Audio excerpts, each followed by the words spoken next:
What is wrong with you? Why were you running that countdown, bro? Oh, I don't know. Shit, wrong one. I forgot, bro. See, I still have it there. I gotta delete that shit. My bad. Oh well. Forgive the host here. He's special. It's all right. Yeah, I don't know. Bless Chris's soul. What's up, everybody? What's up, Mitzi? What's up, Gio? Emily? Oh, Emily made it, bro. Ooh, we got the whole club up in here, bro. Look at what I got on, bro. Bosa Reptiles. Bro, who is Boza Reptiles, dog? We don't know Boza Reptiles. We know Boza Balls. Ooh, yeah. We know Boza Reptiles family, but we don't know Boza Reptiles. That's an imposter. Jesse said cancel Chris. Look, man. This time wasn't my fault. Something happened backstage. I had to talk to Levi about it. Very important. So we got that taken care of. All right, bro. So you ready for this? About to hit you with this U.S. ARC update. The U.S. Department of Agriculture, I'm sure I butchered the shit out of that word, but aside. Animal and Plant Health Inspection Services has posted the below. We will have more details soon. Wildlife Services, a program within the United States Departments of Agriculture, Animal and Plant Health Inspection Service has prepared an environmental assessment titled Managing Damage and Threats of Damage Caused by Non-Native Reptiles and Amphibians in the State of Florida. The EA analyzes the potential environmental impacts of alternative approach to WS involvement in non-native reptile and amphibian damage management in Florida. The EA is available for review and comment prior to issuing a decision.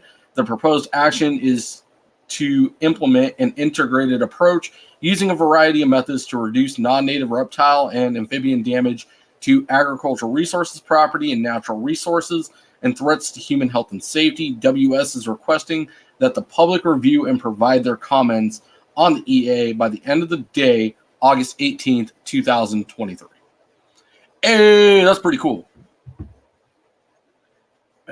Hold the front door. MJ in here? And bro, are you talking shit to me about pronouncing words, bro? This guy. Just kidding. I love MJ. He's my favorite. He's special. You taught Levi how to read. I did. It took like a good 2 hours, MJ. Well, I can't read, so obviously I know whose fault that is. Whatever. I just said you were good. Oh, I didn't see that part. I tell you, he can't read. I'm sorry. I would like to point out something pretty powerful about that. When a bigger government entities involved, they want public review. But the FWC, I don't know. It's not like really on record. It's kind of like an assumption here. But I feel like they try to work in the shadows, kind of like, you know how they slipped the Patriot Act in overnight. I feel like the FWC does a lot of that kind of work. They're more convening and conveying in the dead of night, slipping shit through and trying to pull the wool over our eyes. So hopefully this makes some good ground. If I saw correctly, the whitelist in Florida's dead. U.S. ARC Florida and a name that I'm not going to mention because I don't care for that facility anymore, went live and did an update on it. I caught bits and pieces of it. I was busy with the fam. I'll have to go back and watch it. But yeah, things are. I think things are finally getting a little better, minus the drama and the nonsense going on in the industry. You know, Donnie, still looking at you, still not scared of you. Send your little followers after me, make a video of me looking bad, hack my Instagram, because I give a fuck about social media so much. Catch me in person, bro. Ain't no threat, but we can talk in person. You can call me. I'll give you my number. I don't give a shit anymore. Well, I'm not scared of you. I'm not scared of Kevin. I don't give a fuck about nerd. Y'all need to quit killing sick animals, and then we can talk. Well, anything else, brother? Shout out to sponsors and let's get rolling. Yeah. Shout out to Reptile Crew. If y'all ain't seen Johnny's new merch, hit up his new merch. That shit's sick, bro. That green shirt pops. Dude, did you see the new hat? That new hat is fucking fire. Yeah, Jesse was wearing it on the podcast, fool. No, the new one. The camel with the little orange logo. Oh, that shit's sick too. Yeah. Yeah, that one's badass. Oh, we bringing Tuesdays back, bro. We need to talk about that. Oh yeah, tell him. I forgot about that. For Yeah. anybody that's been rocking with us, Mitzi, Emily, Gio, Boza Reptiles hasn't been here, but Boza Balls was. We brought the coil room back. Just open discussion, hanging out. This Tuesday, if I could get it lined up, we're gonna have a very special guest appearance from somebody very important tied to the subject I was talking about earlier. Stay tuned. You're gonna want to hear his piece on the whole subject. Pretty good time. It's gonna be a good time. But it's just a hangout. It's open discussion. Pop in if you want to. Yeah, it's really just a hangout, chill, kick it, industry updates, reptile conversation, project plans. Me and Chris actually show off our animals. We were live this last Tuesday on Instagram. Go hit Chris's Instagram, check it out.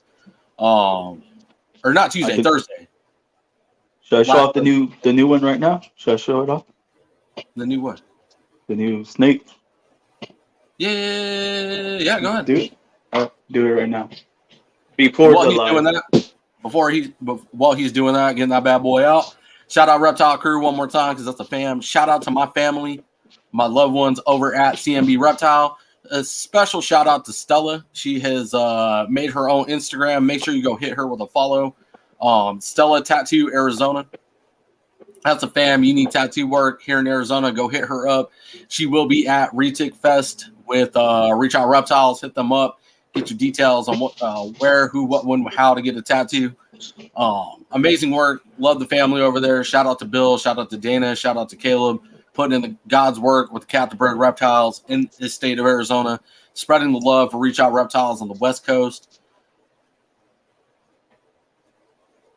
Shout out to Ship Your Reptiles. Flexin 23, you get $15 off your shipment. If I'm not mistaken, aren't they doing Trap Talk here real soon? Who? Ship Your Reptiles? Reptiles, yeah. I think they might be. Supposed to be hopping on with MJ here pretty soon.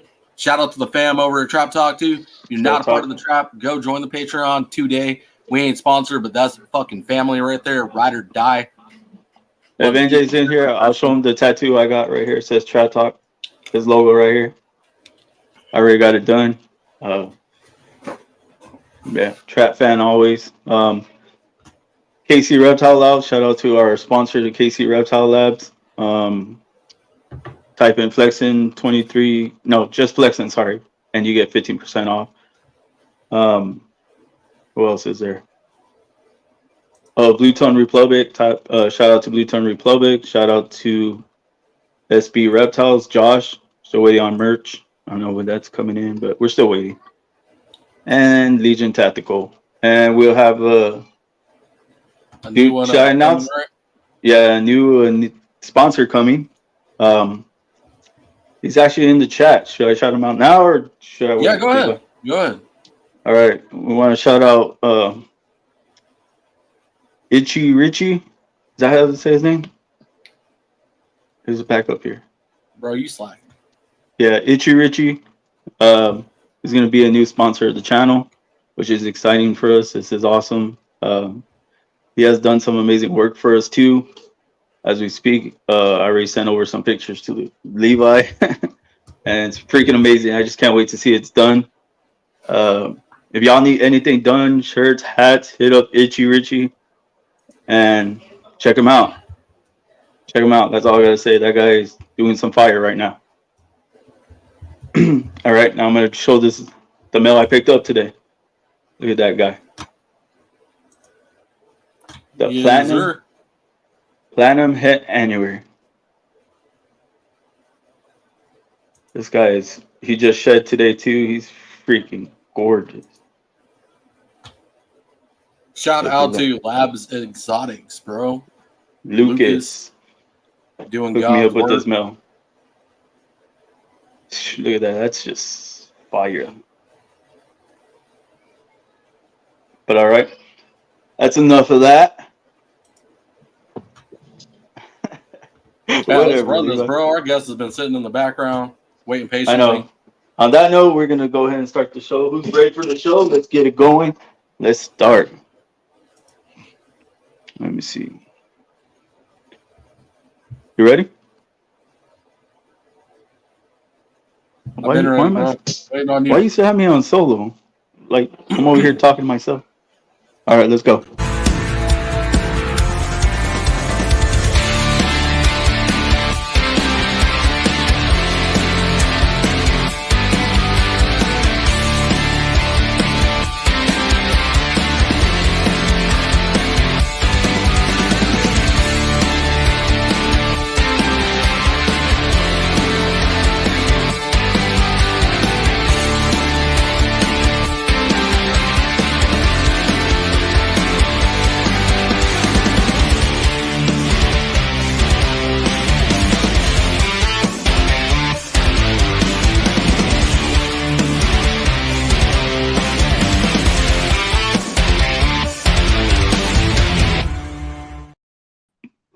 What's up, What's guys? up? Welcome to What's up, Flexin my and dude? What's Sexin and up? Flexin live Sunday. I got my co-host Levi FTL Reptiles, and nigga, we got Father Blue Eddie. What's up, brother? What's going on, my guys? Thanks for having me, man. I appreciate it. No problem, brother. You want to go ahead and introduce yourself, and then talk about what you work with? Yeah, of course, man. So my name's Eddie, Father Blue Online. I'm based out of Brooklyn, New York, and I work with blue tree monitors only. That's the only species that I work with, hence the name Father Blue. Um, yeah, I have the largest group of adults in the USA, and I got a big project where I'm hopefully breeding them to help just keep them from going extinct in captivity. But that's just a little slice of me, you know. Oh, but I'm 30 years old, living out here in Brooklyn. So, Hey, you live in New York. I'm sorry. New York, yeah, Brooklyn, New York, yeah. That's what's up, man. So you guys are allowed to have bigger monitors out there, then? Ooh, I don't. So there's a lot of regulations out here for sure. You can't keep most of the pythons. I don't think you can keep any of the pythons. You can't keep any of the turtles. You can't. A lot of the lizards you can't keep. There's a lot of regulations out here, you know, for sure. I've had people come to my house, like the police come to my house, and they've seen this stuff, and nothing's happened. So I'll leave it at that, you know. All right, bet. Cool. That's what's up that you're doing that, though, man. So you want to touch on a little bit more? What makes them almost extinct? So Well, hold on. Are they? Let me ask a question. Are they extinct in the wild but not in captivity, or do they still have an established base in captivity or in the wild?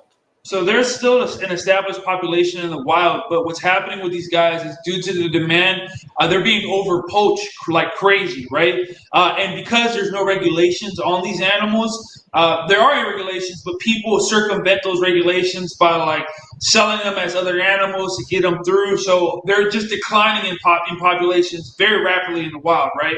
Due to the animal trade, unfortunately.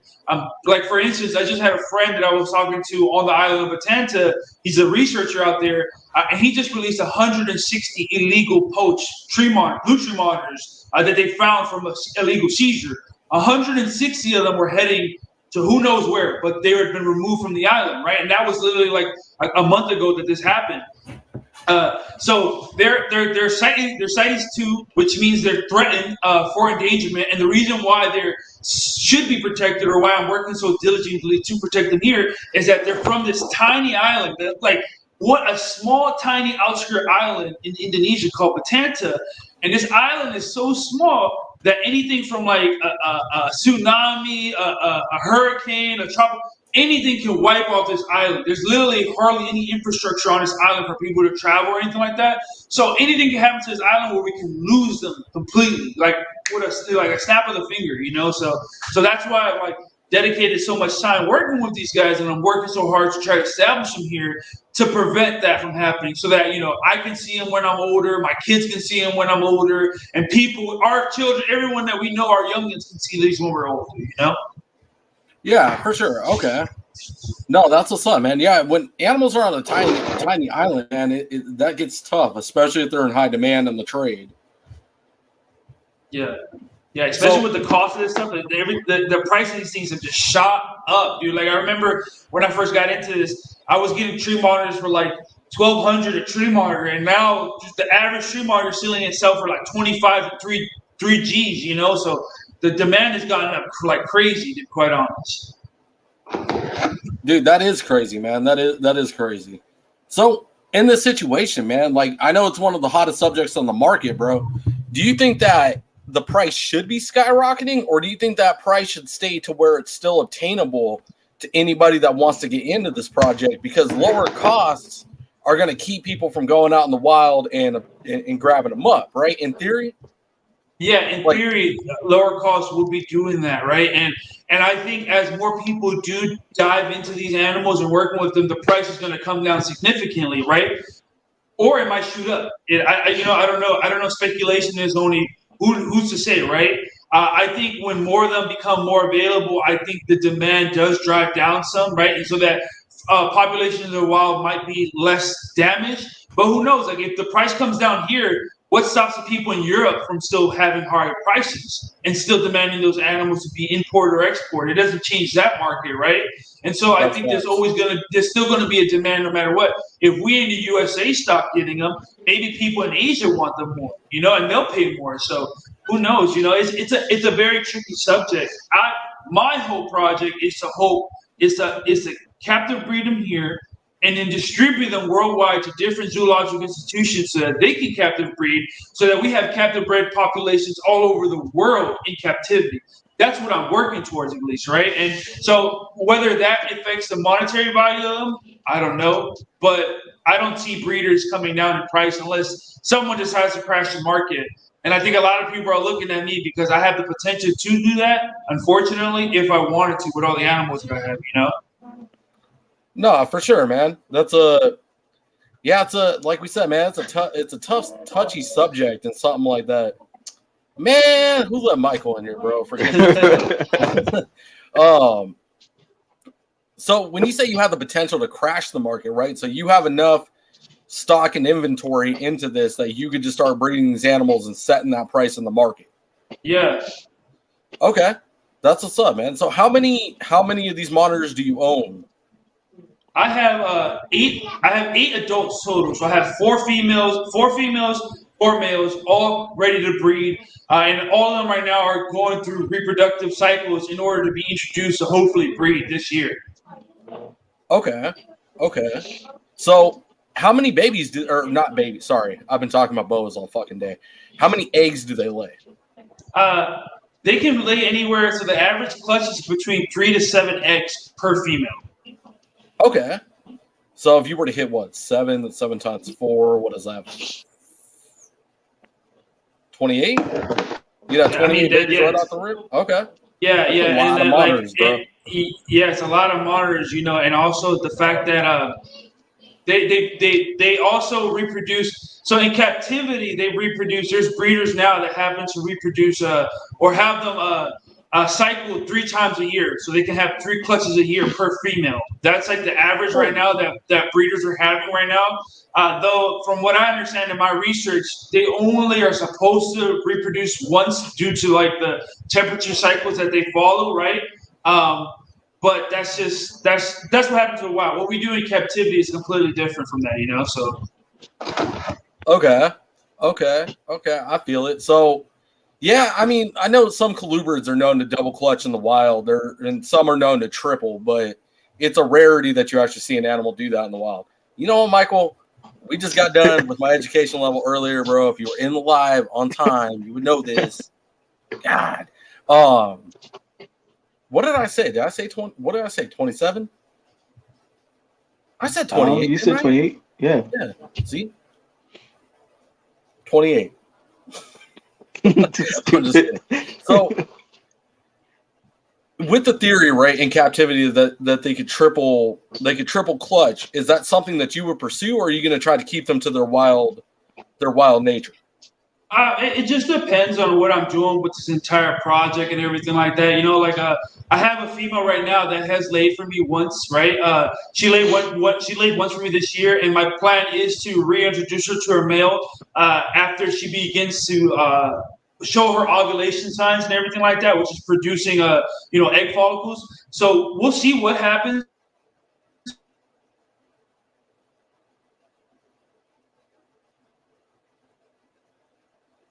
Sure. Not me, or did we lose Eddie?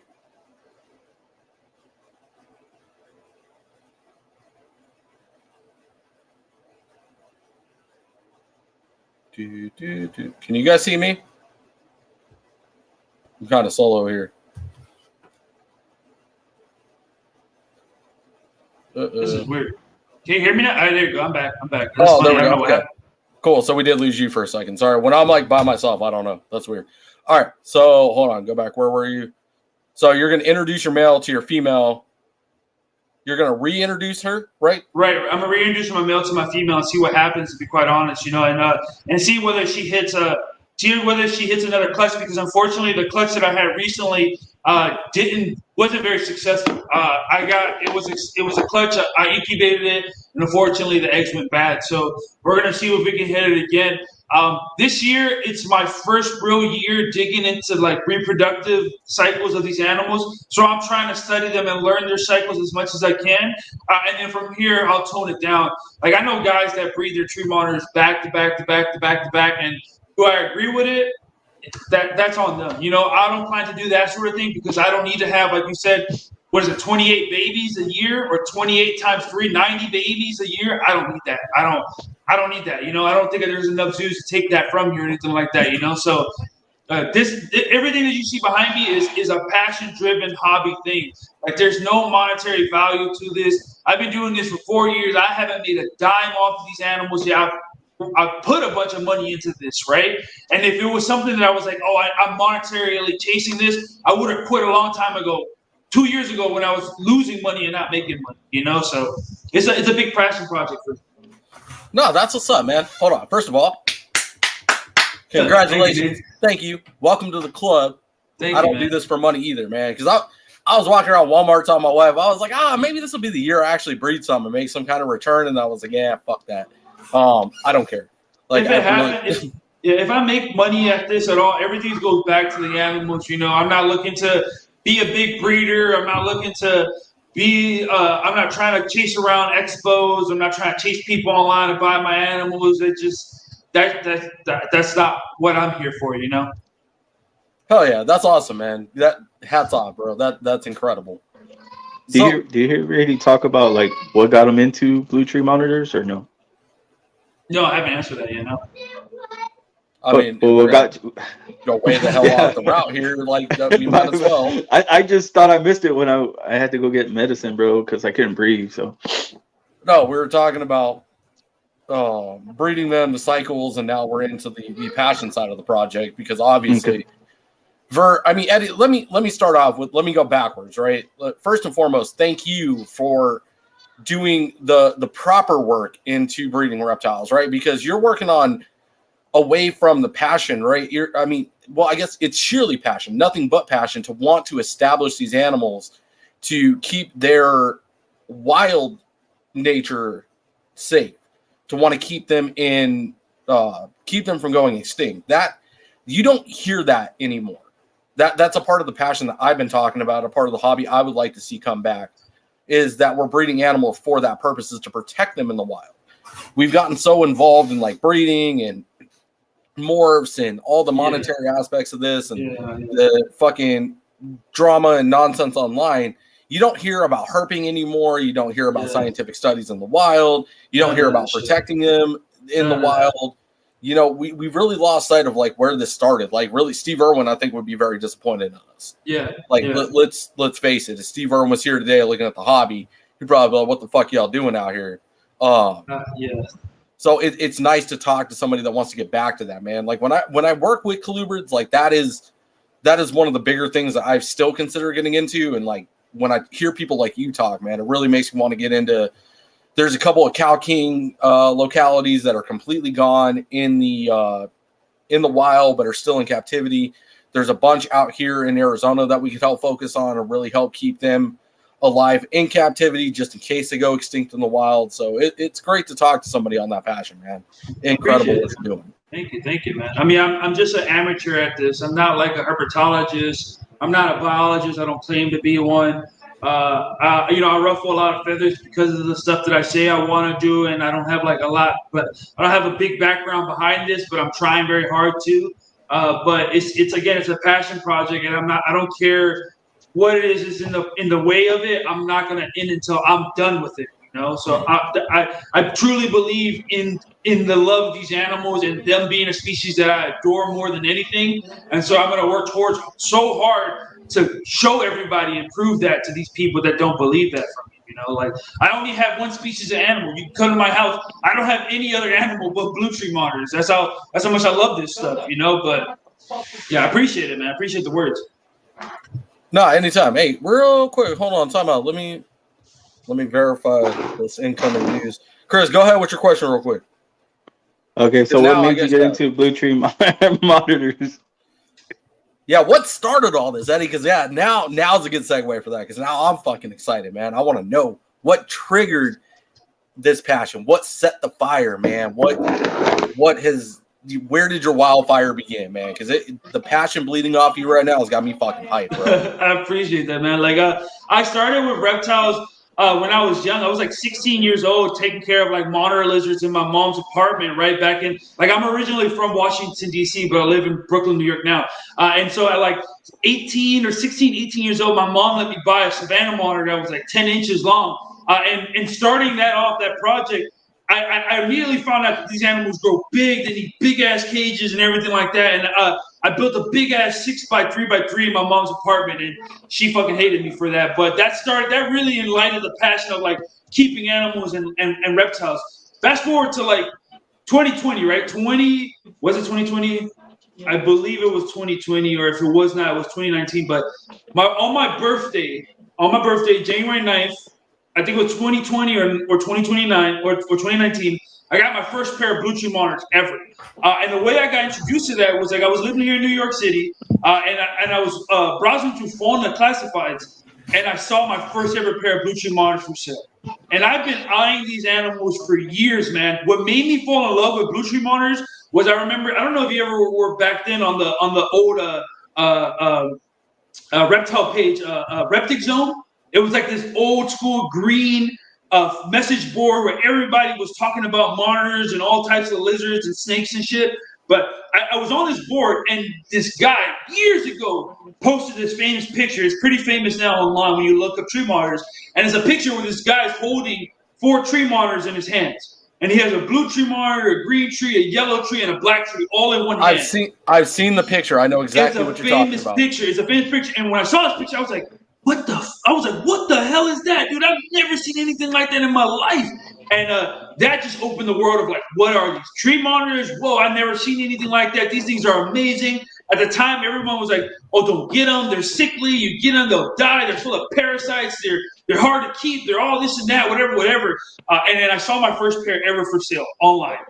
It was like I ended up buying it somewhere in November. The dude let me do like a payment plan on it, and I got them right on my birthday. And it was the most coolest thing. It was a pair of blue tree monitors, and boy, I was in for a world of so much, bro. After that, dude, honestly, it was so crazy. But that led into this, man. That led into this. Honestly, the passion has been real ever since. Like, I have not stopped loving tree monitors in any sense. I had a pair of greens originally. Right after I got the blues, I immediately got a pair of greens, and I loved them. But I ended up moving those guys to a new home because I just love the blues, and I wanted to focus more on those guys. You know?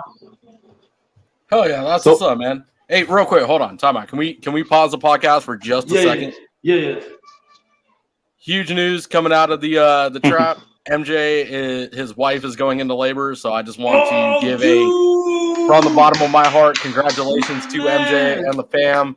Hell yeah. Congratulations, Let's get it, bro. Congratulations, bro. Hell yeah, dog. MJ's wife. Hell yeah, man. Can't wait this to is see exciting. Amazing child. I bet you he's shitting bricks right now. Yeah, right? He's got to be. Hey, real quick, do you have kids, Eddie? No kids, man. Hopefully, I will have 2 of them, you know. But right now, no kids. Just that's how I'm able to afford all this, bro. Otherwise, I definitely would have had none of this, man. They're expensive, man. They're expensive. Yeah, believe me, I want 2 little boys, man. 2 little boys. I want eventually. Hell yeah. That's what's up, man. Mike, all right, so from where you left off. Yeah, congratulations, MJ. From where you left off at on that, what brought up that fest, that Blue Monitor Fest that you had going on there? What was that? Oh, that was cool, man. That was a get together. So One of my favorite shows that I haven't been able to get to now in the past 2 years is Monitor Fest, right? And that's a cool dude. Brian Waterloo does it. He gets together all the cool people in the USA that deals with monitors and brings together and shows them his collection in his house. And they have a good cookout, fun times talking about monitors and everything like that. I missed the two shows, the last few shows that he's done consecutively, and I really wanted to do something similar, right? And so over here we had our big show. Our biggest show out here is a show called White Plains, which has been shut down for like 2 to 3 years because of COVID, and we just opened it up. And this is the second show since it's been opened, since it's closed, right? The second show since it's closed, or it's reopened. And so I knew it was happening that Sunday, and so I wanted to bring in people to see the show, but also have a cool opening gathering for people to come by, check out the space, talk about tree monitors, and hang out. It was such a cool event, man. I had so many cool people come by. This cool dude came by. One of my dudes, shout out Schmuttins on Instagram. He picked up a baby blue tree monitor here at my crib, man. So one of my homies, John from Tri-City, who's a breeder out in Maryland, had a clutch of blue tree monitors, and he sent one up here to get picked up by my friend who lives in Pennsylvania, who came to the show just to pick it up. That was cool, man. I had John from Sims Container came out. He saw the place and everything like that. I had my boy Will Exotics from Maryland, a cool YouTuber. Like it was a cool show, man. It was a really intimate group of people, but everybody was so excited to chat about tree monitors and monitors in general. And I was so hyped, man. I can't wait for next year, dude, because next year's only going to get better, you know? Oh yeah, bro. That's what's up. Yeah, it was just a cool get together. We don't have nothing like this here in New York, you know, and there's not a lot of it that goes around town. Like you got the carpet fests and the chondro fests and all that stuff, but I want to keep the tradition of tree monitor fest alive. So I'm gonna try to do it yearly. See if we can go around the U.S. to different people's houses, whatever it is. Like I want to just meet more tree monitor people, more like-minded people like me. You know, that's what I want to do. To build a community around that. You can't do anything to where you can get like permits for that or anything? Like to do that? I think I can, right? You just have to be classified as a certain type of like institution, whether like a zoological institution or a business, I think can do something like that, right? And I'm not set up like that currently. You know, I'm not like that. I'm not like that big on this. You know, maybe when I have like my first 30 clutches or something like that, maybe whatever. But right now, I don't see myself needing it because it's never been an issue, you know? Hold on, I want to shout out my nephew real quick, Mark Angel. It's my nephew. I love you. What's up, big dog? He told me he was going to jump on, that he watches me. He loves this show. So I love him. That's what's up. Shout out to Mark Angel. Hey, real quick, Eddie. So what goes into the care and the husbandry and, you know, the work behind you? Well, you know, depending on who you talk, they'll say it's easy or they'll say it's hard, right? For me, a lot of this is automated, so it's a lot easier now than it was previously, right? But the care is mostly like dialing different temperature zones, humidity zones, airflow, misting schedules, food intake, things like that, right? Medicine, making sure animals, because a lot of these animals are wild caught, making sure they don't have any type of issues with that, like harboring any diseases or parasites or anything like that. So those are the parts that get hard. I know plenty of people that have gotten wild caught animals and they lose their animals because they like over medicate them or under medicate them or don't see the signs of stresses early enough and their animals pass away, right? Luckily, I've never had that instance, right? I have lost one tree monitor. I'll say that publicly. I have lost one tree monitor ever in my entire career, and that was like my first year keeping them, and it was because of a very bad bird that happened to the animal while I was away for a month, and unfortunately, someone else was taking care of it. But these type of situations that I have right now, where everything's automated, like my lights come on and off by themselves. Like I can show you right now through my phone. Like everything is on my phone, automated for my light schedule. So I can turn off my lights like this, like literally like just one by one. I can turn them off. So that's awesome. So that type of stuff, all that type of stuff is like super automated, right? Like shit. Hold on, sorry. Yeah, like all that stuff is super automated, so I can turn it on and off through my phone. Everything like that is taken care of like that. Like all my misters are automated. Even my all these have temperature gauges, so I know what the temperature is like. I do readings like every other day to make sure it's not too hot, not too cold in these cages. Like I'm very active on that, and then feeding. I feed my females every day, but I have like these little perches up here. I don't know if you can see them, but they're like, here's one right here. You can see it with like water, but that's like a perch. It's like a feeding watering system. So I'm able to put a deli cup of water. I'm able to fill that with food, and my animal eats. So these are little things that I've done over the years to make sure that I have to put as little like personal hand time in there and leave the animals alone so they can just live their life type of thing. So for me, it's easy. For other people, it might not be. Getting into it, it can be very stressful. Believe me, tree monitors can like knock you off your feet because you're always worried about what is it eating, where is it at, why is it hiding all the time, is it okay, am I gonna lose it, all this other stuff. But once you dial in and you work with them for a little bit, it gets very easy, in my opinion. I'm sorry, brother. I was just trying to look behind you, trying to see the. Yeah, man. Yeah, I can move if you want. Oh, that's nice. So, right Eddie, how often do you? So, being more hands off, how often do you handle your monitors? I try not to handle them as much. I'll handle them here and there when I'm like moving a male over to a female's cage, or when I'm inspecting a female for like I inspect my females. If I notice that a female is swelling, I'll inspect her. I'll like palpate her to see, is she developing egg follicles, or does she have anything inside of her, right? Or if I need to like administer medicine to a animal, which I don't do now because they're all medicated. They're all like dewormed and everything like that. And then sometimes the times I handle them is when like I'm feeding them. I'll give them food, right?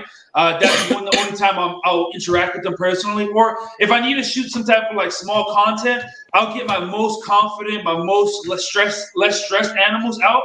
And thank you, dude. Thank you. And I'll talk about it in a second if you guys want. But I'll get my less stressed out animals out to be handled, and they usually are pretty calm. Once they're in my hands, those animals tend to be really good. They're all fine. But for the most part, I don't like handling because it stresses them out, and I'd rather them be comfortable in their enclosures. Okay, I feel it. So let's use we're gonna use a man of the hour for an example, right? So MJ keeps Belfays, you keep blue tree monitors. What are some of the key differences in them, right? Because you see MJ pulling out the Belfays all the time. They're constantly running around the room. He's super hands on with them. But you're on the opposite end with the blue tree monitors. Like, where did the key differences start to set in? You know what I mean? Well, mine are is it more of like an animal or keeper? It's the animals. Mine are wild caught, right? So like the difference between a wild caught animal is that it's completely flighty. It's a flighty, scared mess. And you can tame them down to the point where they'll be more comfortable hanging out with you, right? And they'll want to hang out with you and they'll want to touch you. But for the most part, they are a don't touch me type of animal. They want to hide, they want to eat, they want to sleep. That's it. If you deal with a captive bred animal, and I 100% promote any new keeper, please, just do yourself a favor. I know a wild caught is cheaper. Save the money up and get captive bred because you will not go wrong by going captive bred. And dude, I've never been like the biggest believer of this, right? I'm like, no, you can convert an animal, whatever. But when that baby blue tree monitor came to my home recently, bro, and I held it for the first time ever, a blue tree monitor, it was the most inquisitive animal. It just wanted to hang on my hand. It just wanted to crawl around. We shot a video of this, so it's going to be out soon, I promise you. It wanted to crawl around my hand. It wanted to smell me. Dude, it did not have any sense of fear. And that was the coolest thing I'd ever seen with a tree monitor. And if I could have that with these, bro, I would be in heaven, right? I'll be every day taking these guys out. Yo, come on my shoulder. Let's go out to the park, whatever. Every day. But because these are wild caught, they'll never be that way, unfortunately. If I started with captive bred, maybe it'd be a different story. But that's what it is. Like MJ's animals are captive bred. They've been around humans the entire life. Where these animals, you got to think about the psychological damage these animals probably have. These guys were ripped out of an island at one point, put into a bag, shipped overseas, sold to someone else, shipped somewhere else, then came to my house and then moved 3 or 4 times from different enclosures. Like these animals are psychologically probably messed up, right? And there's nothing I can ever do to change that. But a captive bred baby has a brand new clean slate that will never have those issues. So that's the difference, man, honestly. That's why he can do that and I can't with mine.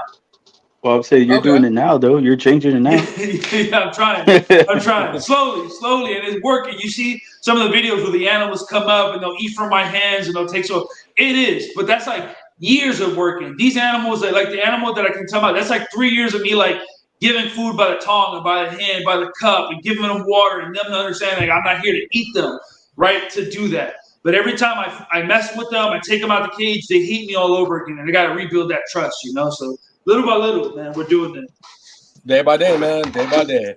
Exactly. So, do you plan on getting a captive bred, or are you just gonna do it yourself? You're just gonna wait until one pops out to start your own like hands-on animal? Yeah, I think that's what I want to do. I just think it would be so cool to produce my own animals and then have my own like little one that I have on my shoulder that's like my little baby that I can grow up and train it any way that I want. You know, I'm very I would love to have that for sure. I think it would be such a life goal achievement for me, anyways. Okay, hell yeah.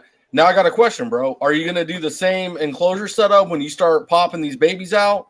Like, are you gonna go? Well, I guess are you gonna start at this? I guess I don't know enough about blue tree monitors. Can you start a new hatchling out in an enclosure like what you have behind you? Can you just kind of let it be and work with it through a giant enclosure? Or are you gonna start with like a smaller enclosure, tub style, and then work your way up? Yeah, I'm gonna do a smaller enclosure and then work my way up. Like, luckily, I got a lot of space here. So this whole wall is like 30 feet, but I still have.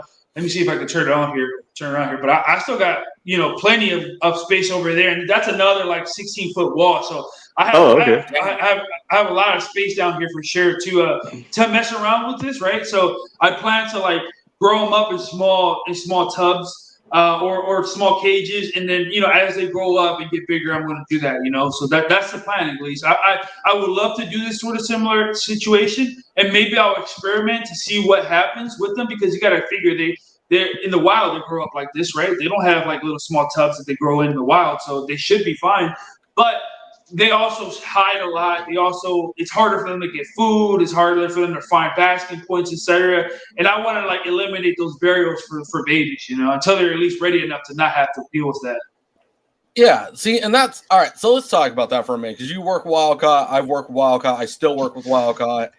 I work with snakes. I don't work with monitors yet. If I do get into monitors, I want to get into savannas. I don't know why, man, but I want to set up like a badass enclosure outside because I could keep them outside in Arizona because that's what they're used to. That's But talking about wildcat animals, right? Like you get the naysayers like, oh, go put it back, right? Like leaving it in the wild.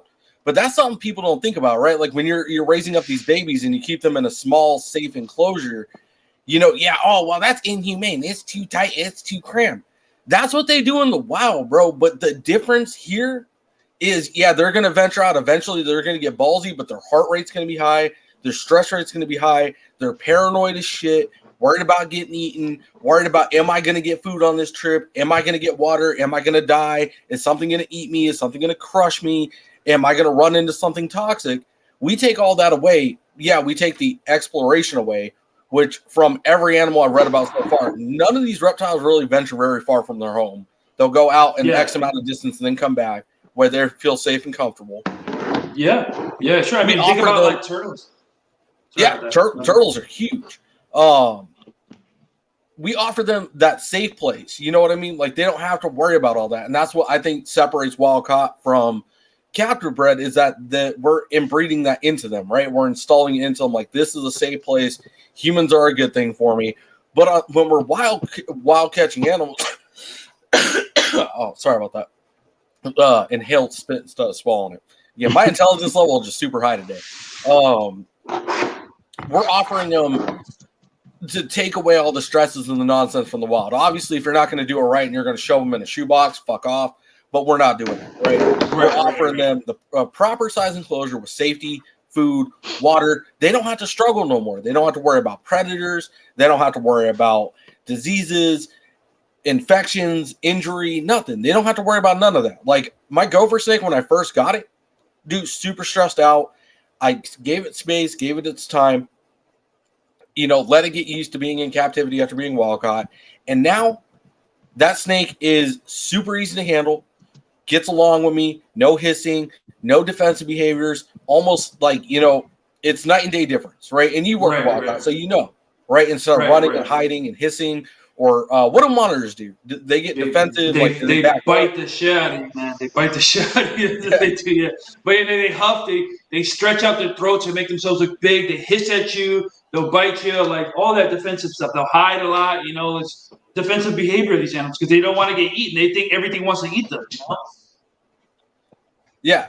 Okay. So yeah, I guess. Well, a gopher snake doesn't pump. Well, it does. It flattens its head to look like a rattlesnake, but I'm sure you've noticed the same way I have. Those behaviors start to go away over time because they get used to it, right? They start feeling safe, and then we got to maintain that safety, right? We can't be scaring them or nothing. But I have physically seen it myself. Like nobody can argue that with me. I have seen my animal de-stress over the last year that we've been working together.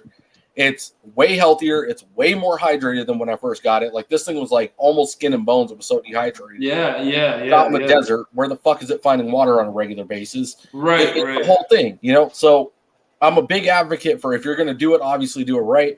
But what we're doing, as long as we're doing it right, we're doing the good work. We have the best intention in mind, and that's to give these animals a safe place.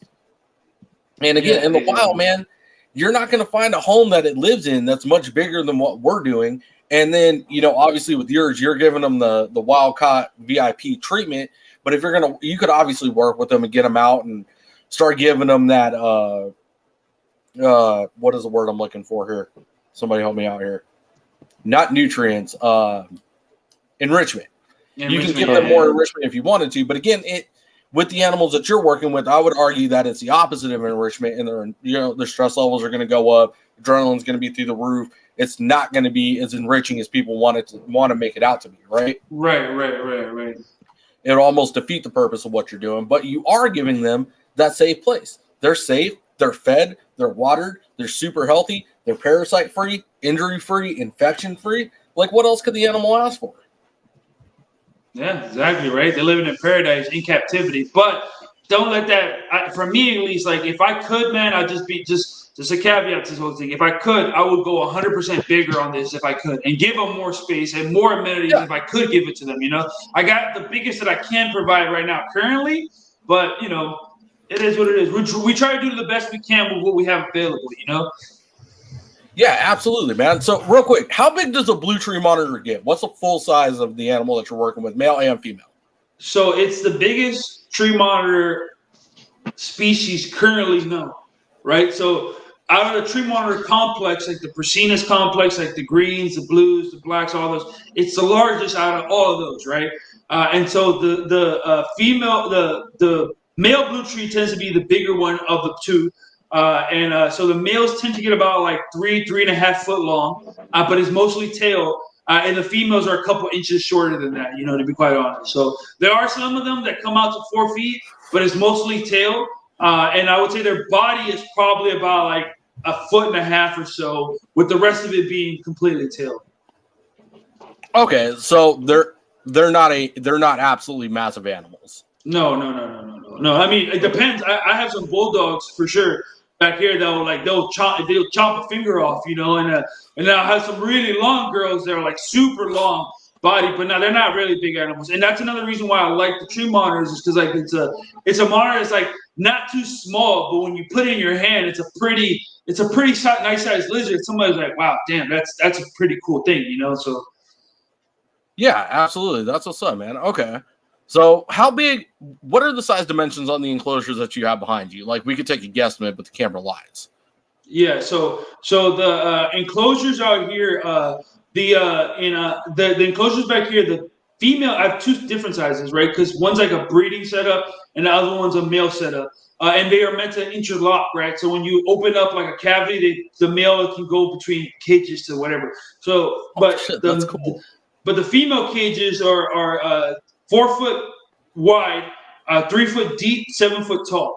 And the male cages are 3 foot wide, 3 foot deep, 7 foot tall. And then they're raised. You can see back there, they're raised like about a foot off the ground so that I can have drainage underneath them. So there's an entire drainage system underneath them. So that, and then they're also on dollies, so I can move them back and forth. But there's an entire drainage system underneath them. So from all the moisture that I hit them with, all that stuff is able to come out and everything like that. And if you want, I'll get up so you can kind of see how big these are.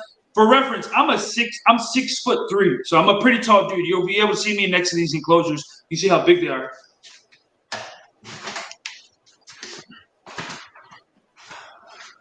Well, if he's 6'3", goddamn, he's tall. I'm Yeah, these are not huge, even man. nothing. they're ginormous, man. I can't even. God damn. Yeah, those are huge. Damn. Yeah, so it's a pretty big room. My ceilings are 8 foot, so these go floor to ceiling pretty much, you know. So I like I said, I went as big as I could in this room for these animals. Hey, that's what's up, man. That's huge. That's incredible. Like, shout out to you in the giant enclosures, because I'm a big believer in bigger enclosures too, man. I could walk in on that Instagram live. I was hanging out with my retic inside of her enclosure. Yeah, that's cool, dude. That's sick shit. Hey, real quick, before I forget to ask this question, do you keep anything besides blue tree monitors, or is that all you're working with right now? That's all I work with right now. Only blue tree monitors. It's the only species that I work with. And for right now, my collection's pretty close, right? Because I have 8 of them. I want to add 4 more by the end of the year. I want to add 2 females, 2 more males. But I only work with that just to establish them here.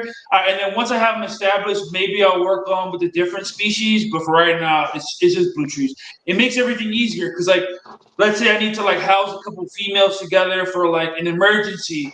Well, they're the same species. It's not hard, right? If I need to like put a male in with a female, it's okay. I don't have to worry about those things like crossbreeding with another animal and hybridizing something. Like, it just makes everything easier. All the parameters are the same. The food's the same. Everything is the same. So it makes it plug and play for me, you know? But I have a large passion for these, and that's why I chose it that way, you know? Okay. And then real quick, can you cohabitate blue tree monitors? Yeah, man. Yeah, for sure. I don't, because like I'm on a goal to breed them, right? But for the longest time, I'll cohab my animals, no problem. I've had if you give them a large enough enclosure, they'll cohab all day. What you might not see is them breeding, because unfortunately, there's instances where if you cohab 2 animals for too long, they become too adjusted to each other and just bored. You know, they don't want to breed or anything like that. So when you separate them, it kind of like reignites the spark when you introduce them to want to breed, you know, so that's why they're separated. I also separate them for my reasons where like a lot of my males are like gluttons, man. If I don't give them their own space, they'll eat all the females' food. So I'd rather give them their own cages. That way I can feed the females daily. The males get fed every 3 days and they're chilling. That way I don't have to worry about them. Like, because when I cohab, that's the biggest thing. I got like punch a tree monitor in the head because he's trying to eat the females all her food, and I get tired of that shit, you know. So, oh, I got you, bro. That's what's up, man. He's like, bam. I'm digging those enclosures, man. Thank you, man. Thank you, dude. Like when it's amazing. Like when I have a facility, man, that's how I want my shit to look like.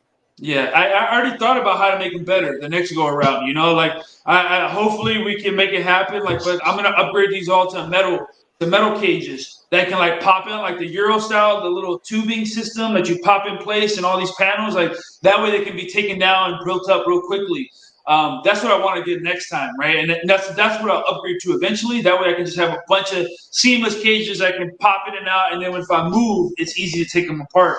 But no, man, this is like years, dude. This is years of figuring out what works for me and to get to this level, like knowing how do I keep them waterproof to not rot out, knowing how to deal with the extra misting, the rock walls. Like shout out to Universal Rock, because they helped make this dream come true. They found your boy online and sponsored my room. So they filled out all the cages with Universal Rock because they had never seen anyone do a room like this for tree monitors, and they wanted to see it all decked out. So shout out to Universal Rock again. Those guys are killer, honestly. I couldn't have done this without them.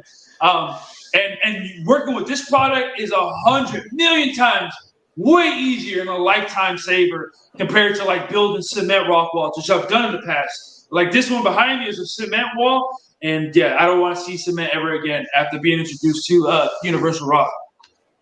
Are they in Garland, Texas? They're in the South. I believe they're in Texas. Yeah. He's looking it up. Dude, it's cool, man. It's like a poly, like a plastic made a flexible panel, but they texturize it where it feels like rock, man. Honestly, it's like, and when you put it up, it doesn't like hold straight. If you foam under back of it, it'll hold straight, but it flexes. But for like little monitors like this, it's never been an issue, you know, to be quite honest. But it's beautiful. Yeah, universal rock. Exactly, my dude. It's only an internet link. Is that what that is? They have an Instagram too. That's an internet link, fool. Well, yeah, I thought you were getting the Instagram, like their Instagram page. Oh well, yeah, I can look them up too. Hold on. So, are you a US ARC member? Me, I am a US ARC member. Yeah, yeah. Okay. I've been for like 2 years now. Okay. Yeah, you gotta support, man, because if something like that comes up here to New York, man, like I need to be able to like get some help for that, you know. Try to make it so we can keep all types of monitors legally out here. But you can't, right? Y'all can't keep certain monitors. You said earlier. Yeah, I should have brought that up. Yeah, we can keep them. I've been okay to keep them. I've been okay to keep them. But you're okay to keep what you got, right? So that's cool. I'm okay. Okay. I'm okay to keep what I got. Yeah. Yeah, because I always ask USR questions like, "What is your take on USR?" Like, yeah, I love what they're doing. I love that they're a voice for us because unfortunately, we don't have another voice, man. Like, how else do we find out about these potential bans coming out and everything like that, right? There's no other source out there doing the research behind us and going to these committees and talking for us. So I obviously think that they're doing the right thing for us. I wish we had a way to help them out more so that they can get more done, in a sense of like prevent all these, legislators from coming out and pushing out these false narratives. But, like you said, strength in numbers, the more we come out there and help, the more we can do, the more we can protect our animals and our rights to keep the animals, No, absolutely, man. And I mean, something that we could do, and I talked about it on the last coil room that we did. I mean, I'm partially contributing to the bullshit by going after Donnie, but I mean, I'm willing to let that shit go when it comes to USR. You know what I mean? Like we gotta stop the nonsense. And I mean, you were involved in some of it too, right? You got somebody coming at you sideways.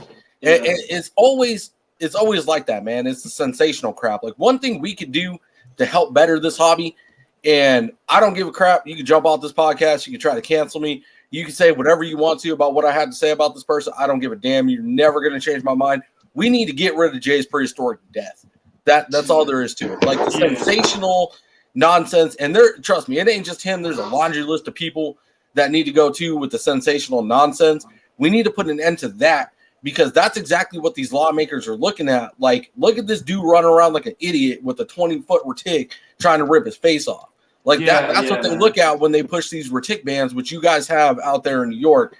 Bless your state. It sucks and breaks my heart that you guys can't get into animals like that. But that's exactly what they see.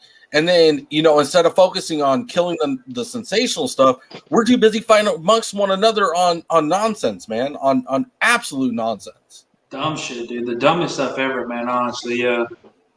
And, putting an end to both of those, that's how we help USARC, man, because then instead of the nonsense and the drama and the sensational bullshit, we're having a constructive conversation about what we could do to help educate people coming into this on why it's okay to keep retics, why it's okay to keep big monitors, why you're working with blue tree monitors. You know what I mean? That's really what it needs to come down to. Why are we working with these animals? Why do we do what we do? Not, looking at some jackass running around from a retic trying to rip his face off. Yeah, agreed, man. Agreed. That is something that he could do way better. If he started doing more education and less fucking sensational nonsense, I wouldn't have such an issue with him.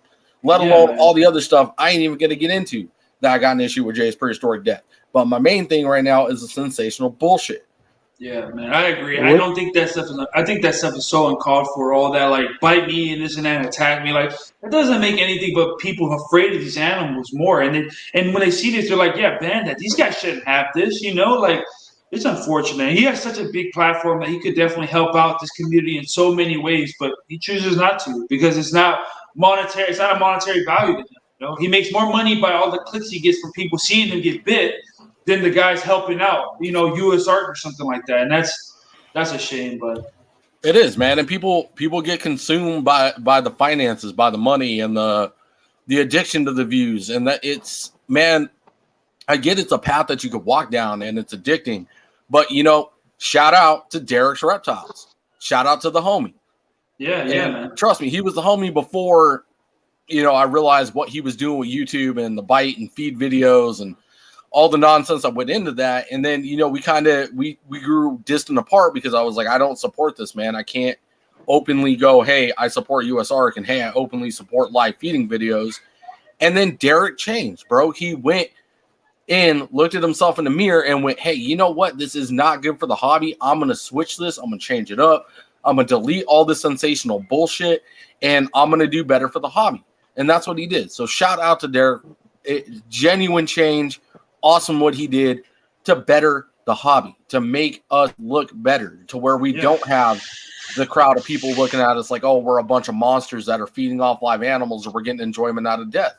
He did great with what he did. Now he's doing reviews and reactions and doing his podcast, man. So shout out to Derek. Like that's what I would like to see Jay do, because if Derek can do it, because trust me, Derek was getting views, bro. Derek got subscribers. Derek got absolutely nothing to lose. He could have stayed on his path and ain't nobody was touching him. He was getting up to Jay's level of like, you're not going to change him. But he went in, he soul searched, and he did the damn thing to better the hobby. Yeah. So if he can do it, anybody can do it. Anybody can, man. I say that all the time, man. I say that all the time. Even with like keeping these monitors, right? Everyone, like you were touching on earlier about like the beef and stuff like that comes with it, right? I tell every single person, like, what I do isn't impossible. Anybody can do this. You just gotta want to do it, man. If you want to keep at a higher level of animal keeping, you can do it. If you want to stop live feedings and promoting better content, you can do it. If you want to be an advocate, educator to the community, to better the community, you can do it. You just gotta want to do it. That's how I live by that motto. Yeah, you just gotta want to have change. Like you want to change for the better. Exactly. That's it. Exactly. Hey, real quick, Lindsay has a question for your backgrounds. Did they come out and set it up for you, or did they send it to you? No, they just sent me 2 panels. They sent me 2 big old panels, and they were like, just do whatever you want with it. They measured out. I told them, like, hey, I got a 30-foot wall, and they sent me enough to fill out that 30-foot wall. And then I did some, like, math on the panels to make them work the way I did. So I was able to fill out 6 of the panels, 6 of the cages wall to wall. And then 2 of the cages, I went and did cement walls to fill out those because I didn't have enough panels. But I was able to build them out how I wanted with those cements. But no, it's pretty simple, man. Honestly, like I'll tell you, like the walls go up with like you can tack them in place with like a staple gun. I use like little fat-headed screws and like put them into the wall, and they're waterproof.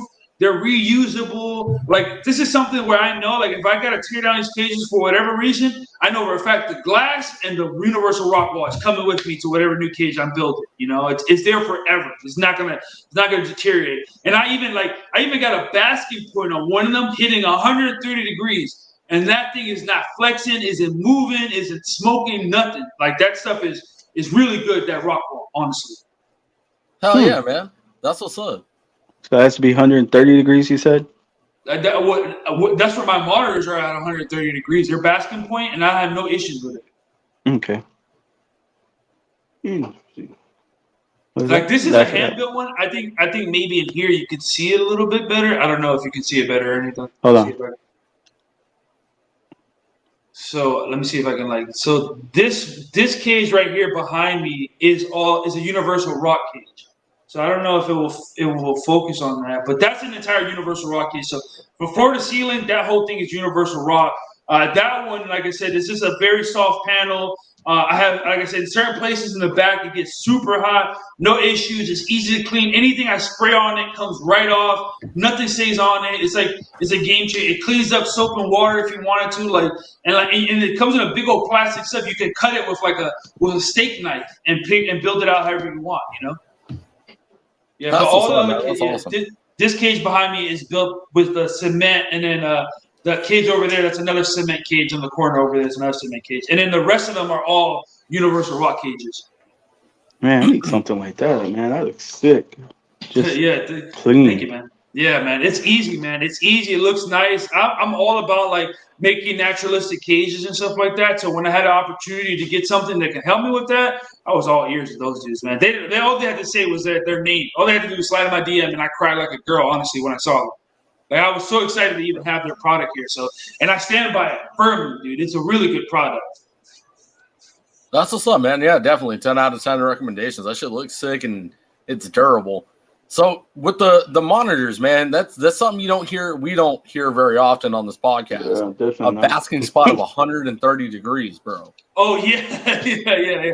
And some of them are higher, dude. Like on some of these logs, the highest that they can get up to is like maybe like 145, 150, and they'll bask for like 2 minutes and then jet right off, you know. And then they're like all on energy for the rest of the day. But 130 is the max I'll keep it at, and they're usually between 110 to 130 in that range.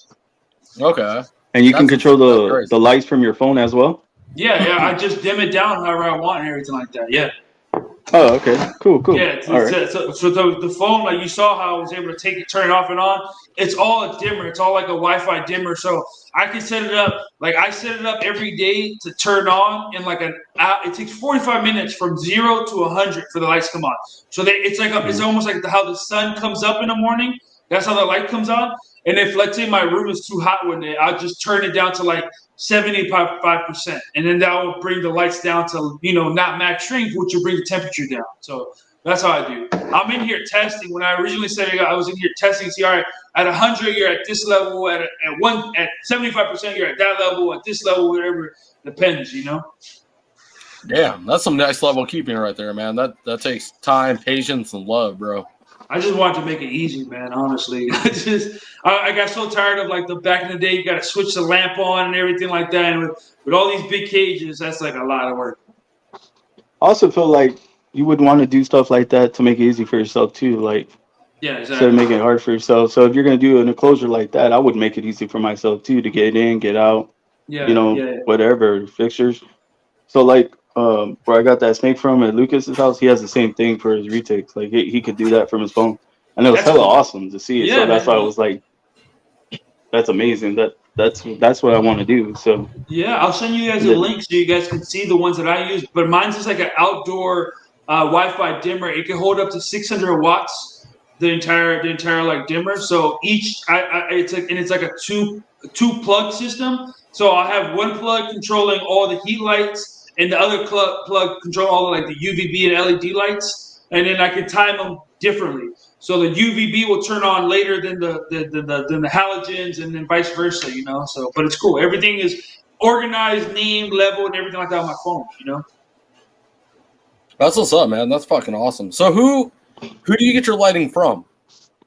So the lighting systems that I use like vegetable grow lights, like full spectrum LED plant lights and everything like that, right? So I get them from like Amazon. They're just like I went online to make sure that I was getting like the right spectrums that I needed for the animals that I was doing, and also for plant growth inside the enclosures. So each enclosure is decked out with 2 full blast full spectrum LED bulbs, one 3-foot UVB bulb, and then I have 3 halogen bulbs, 3 basking spots per cage. So I have one basking spot at the lower portion, and you can kind of see it right there. But at the lower portion, that's one basking spot, and that's to keep the bottom of the cage like warm enough, right? Especially in the winter time, I want to keep it warmer. So there's that, and then I have 2 basking points, and they're staggered. One comes a little bit lower, and then the other one's a little bit higher, and it's to like kind of mimic like the breaking lights that you would see in the canopies of trees, like where these guys are from and everything like that. I really try to mimic all that stuff. So let me see if I can show you like an example. So here's a good example where you can kind of see it, hopefully. So, all right. So up there, up at the top right, that's one basking spot. That's the highest basking spot. It's kind of blurry, so it's hard to see. Let me see if I can focus on it. Up there is a basking spot. That stops there, right? Then I have this one in the back that's about 15 inches lower than that one, and that one goes midway through the cage, and that basket point this spot and keeps the middle warm. And then if you look down here, and then going down, I have another one. Damn, the handlebars are blocking it. But damn, I can't. Let me see. Oh shit! All right, and then another one right here. You can kind of see it. and then that one warms up the bottom of the enclosure. And again, you can see on the next cage right there, same thing. There's one hanging lower and another one hanging higher, and then there's one in the back of the cage as well. Okay. So each cage has 3 basket points and three lights for like actually illuminating the cages, where there's like UVB, LEDs, and all that other stuff. So he has a lot of like there's a lot of lighting per cage in each enclosure. So now, like, all right, so I'm gonna go complete ignorance here, right? The genuine ignorance. A snake keeper looking at a monitor cage, right? My biggest concern would be my snake wrapping around the heat light and fucking cooking itself like a chicken. Yeah. You don't have to worry about that with monitors, right? They're smart enough to know, like, hey, this thing's too hot. Don't let me chill on it. No, they're not that smart. So I've actually have monitors. My initial working with them, I've burnt a couple monitors, unfortunately, where like the basking point was too hot in certain cases when you're first dialing everything in, and a monitor will stay there too long and burn its back, right? And it heals. Every single one of my monitors healed. But no, they will burn themselves. They don't see pain in that same way, I guess, or they don't understand what's going on with like their underskin being burnt in the way that it can be, right? They're just figuring like, oh, I'm just warming up so I can get energy. I have seen my animals when that basking is too hot, where they'll like flick their leg, like they're like, ow, that hurt type of thing, right? But for the most part, no. In this case, I know that it seems like kind of dangerous for the bulbs inside, but I trust my animals enough not to hurt themselves. Like I've been doing this for like 2 years, this method of like the inside cage.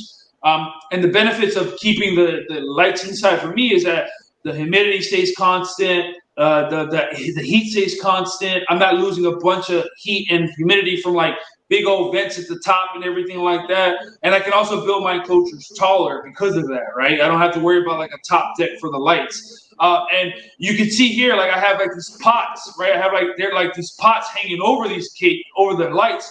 The pots are there so that when I mist and spray, they're not getting wet. You know, that's the whole reasoning for that.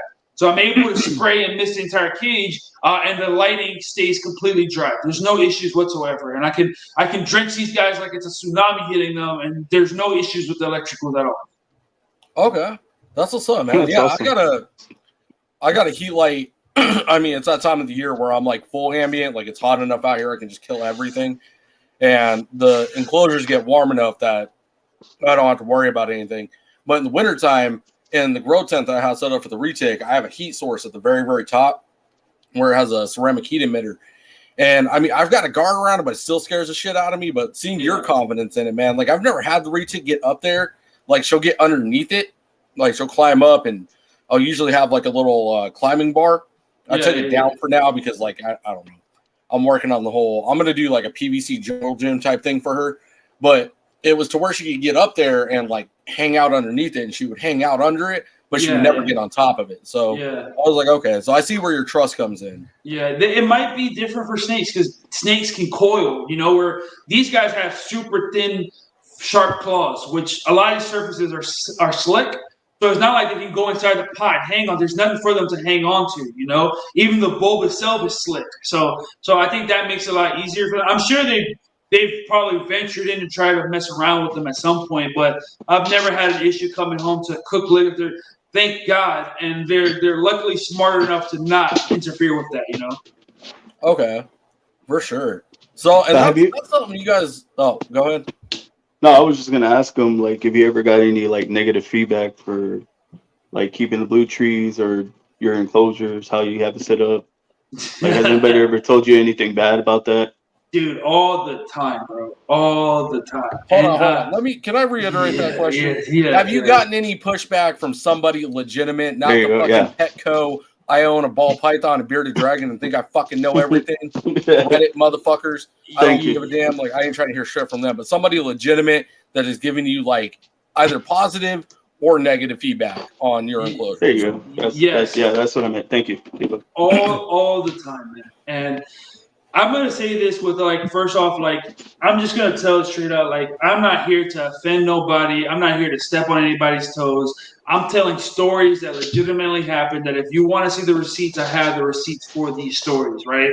Like they're not nothing I gotta say for my ego or anything like that. It's just the truth that's gonna be told right now. And yeah, man, I've had some of the top breeders in the world of tree monitors, some of the top monitor keepers in the world criticize what I'm doing and how I'm keeping these animals, right?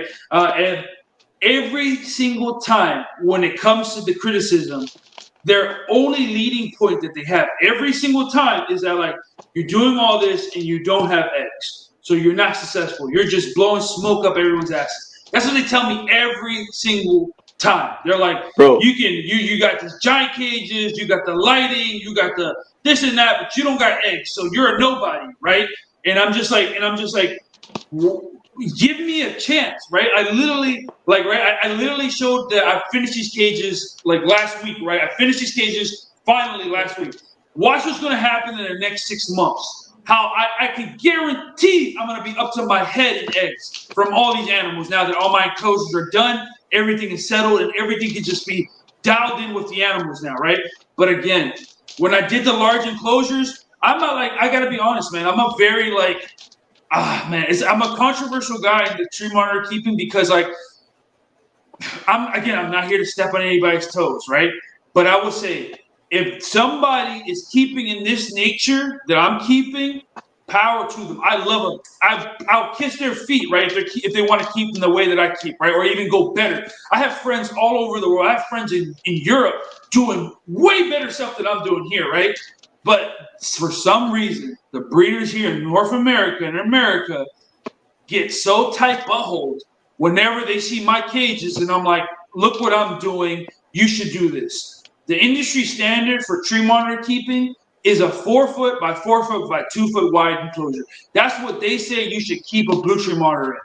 That's time. I can fit 4 of those cages in one of my cages, right? And they're saying that's the standard. You should keep one animal in.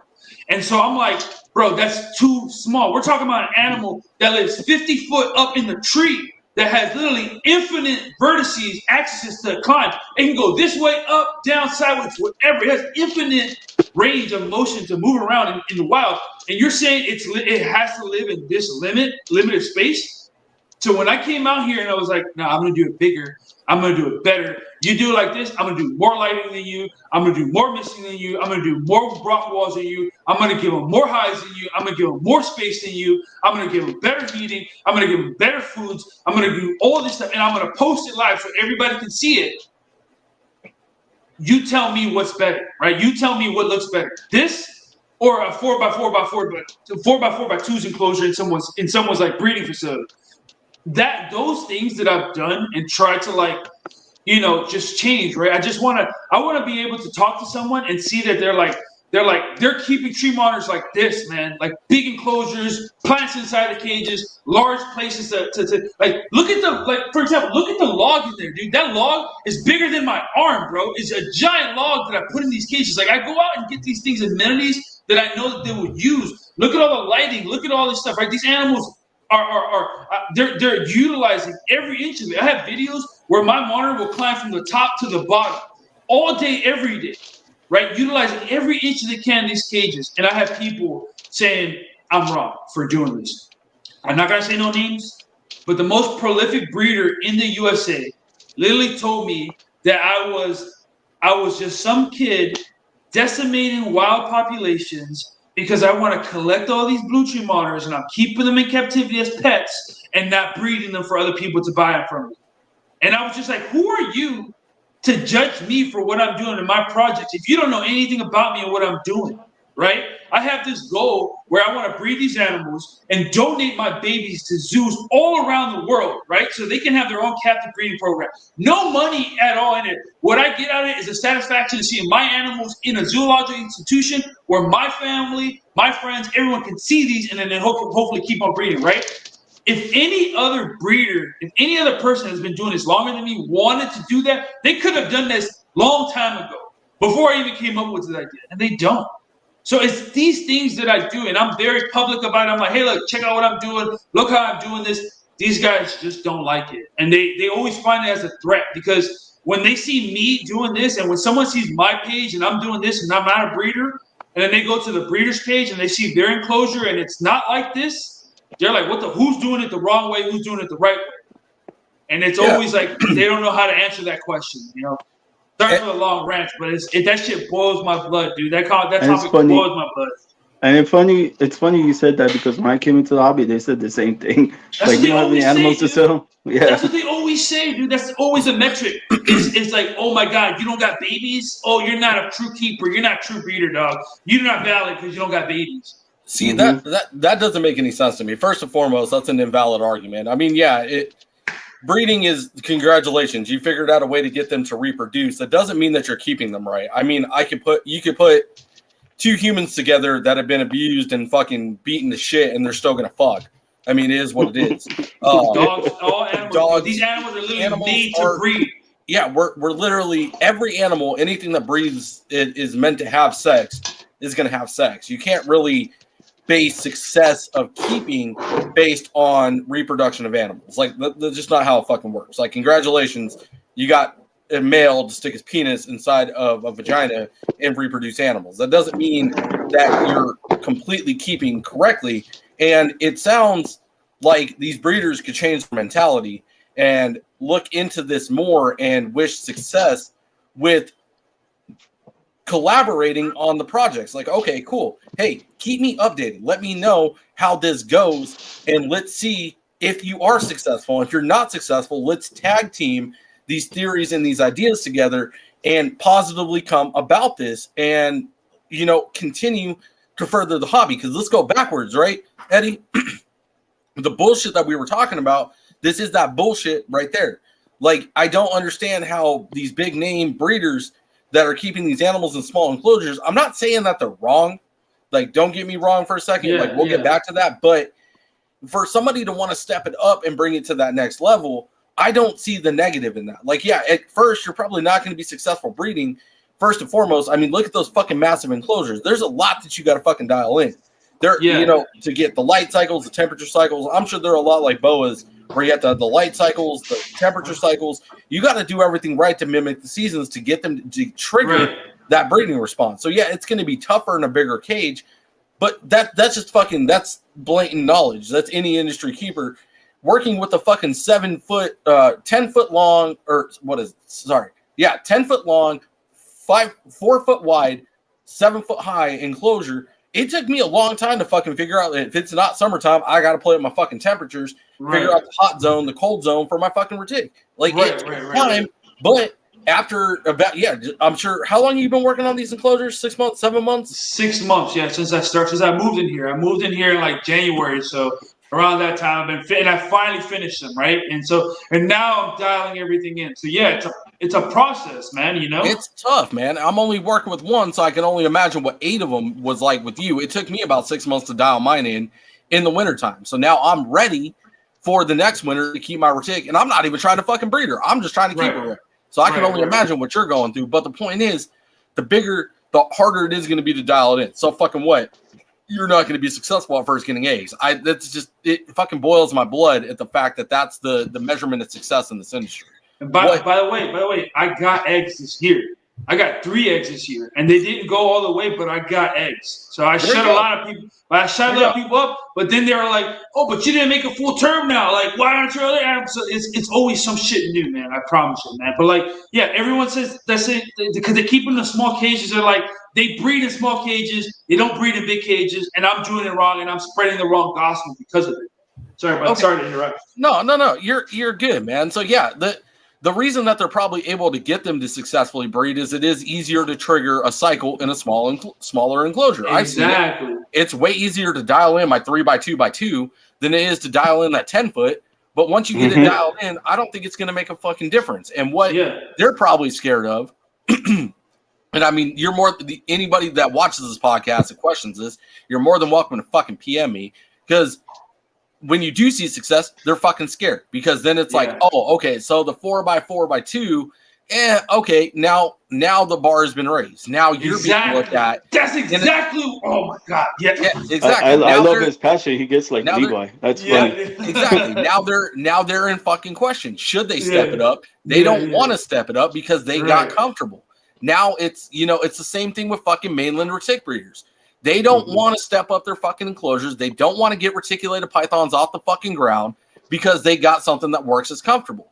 Now, DNT is a prime example. There are retics that break the rules. And I guarantee you, there's going to be a monitor out there that breaks the rules where they are more comfortable in a smaller enclosure. That's not the rule for every animal, and neither is large enclosures. Right. You can't single it down to this is the one and only way to do this. And to all the big breeders out there that fucking say that shit, you can kiss my ass.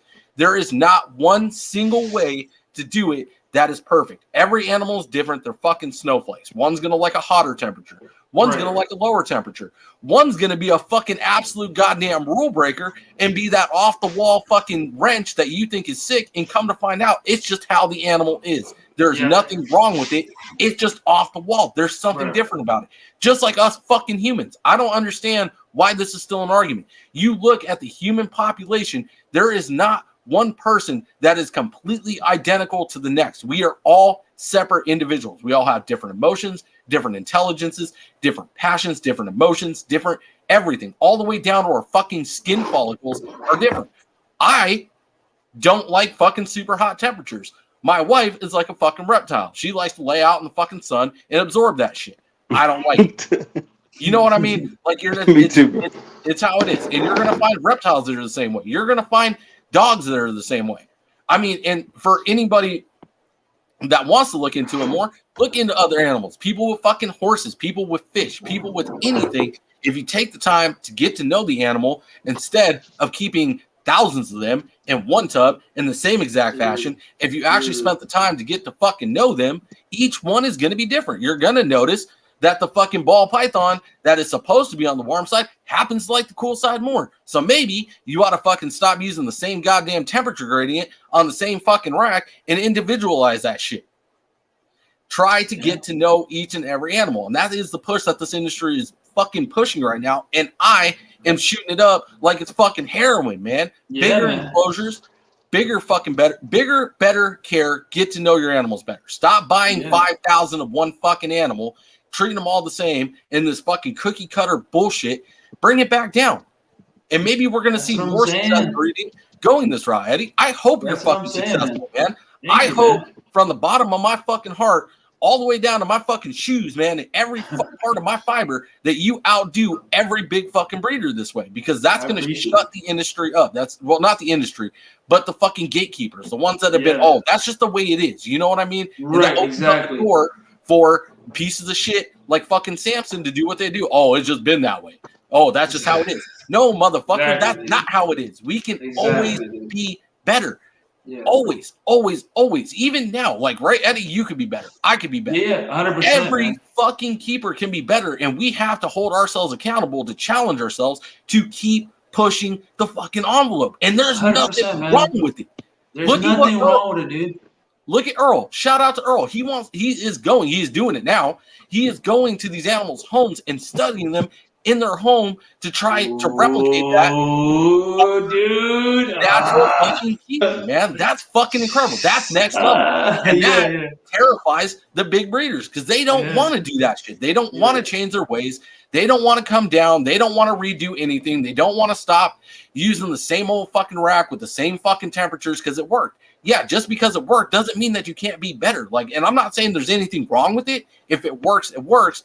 But you can also step it up and challenge yourself and get addicted to it. It's addicting, right? You can't tell me that walking into that room and walking in and looking at those enclosures doesn't give you a warm, fuzzy feeling in your fucking chest, right? Every time, bro. Every time.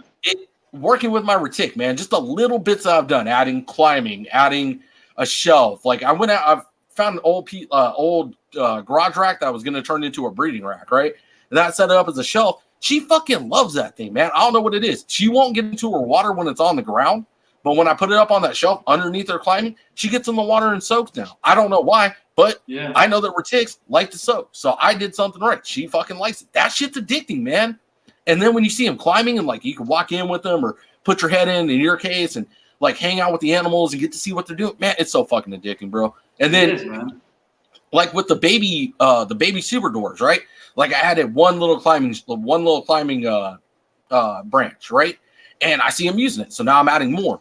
And then it's just, if people could just shoot this addiction up, man, like it's like drugs, bro. Yeah, this shit exactly. fucking addictive, bro. playing with shit, watch your animals do different things, and then you got different photos too, right? It's way cooler taking a picture of a tick wrapped up on something looking like a goddamn green tree python than shoved in the corner of a fucking enclosure or in their hide. Or 100%. Get them to come out, get them to play. Oh man, dude, it's so addictive.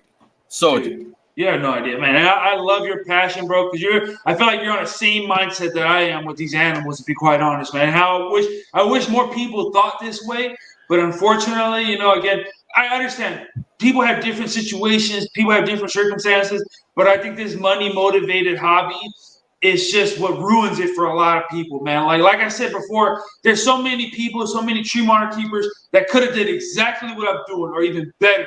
They could have already donated hundreds of babies to zoos all over the place. They could have already educated people. There could have already been a million Father Blues, Father Greens, Father whatever the fuck's out there, right? And no one has done it. And no one has done it. Why? Why is it taking me?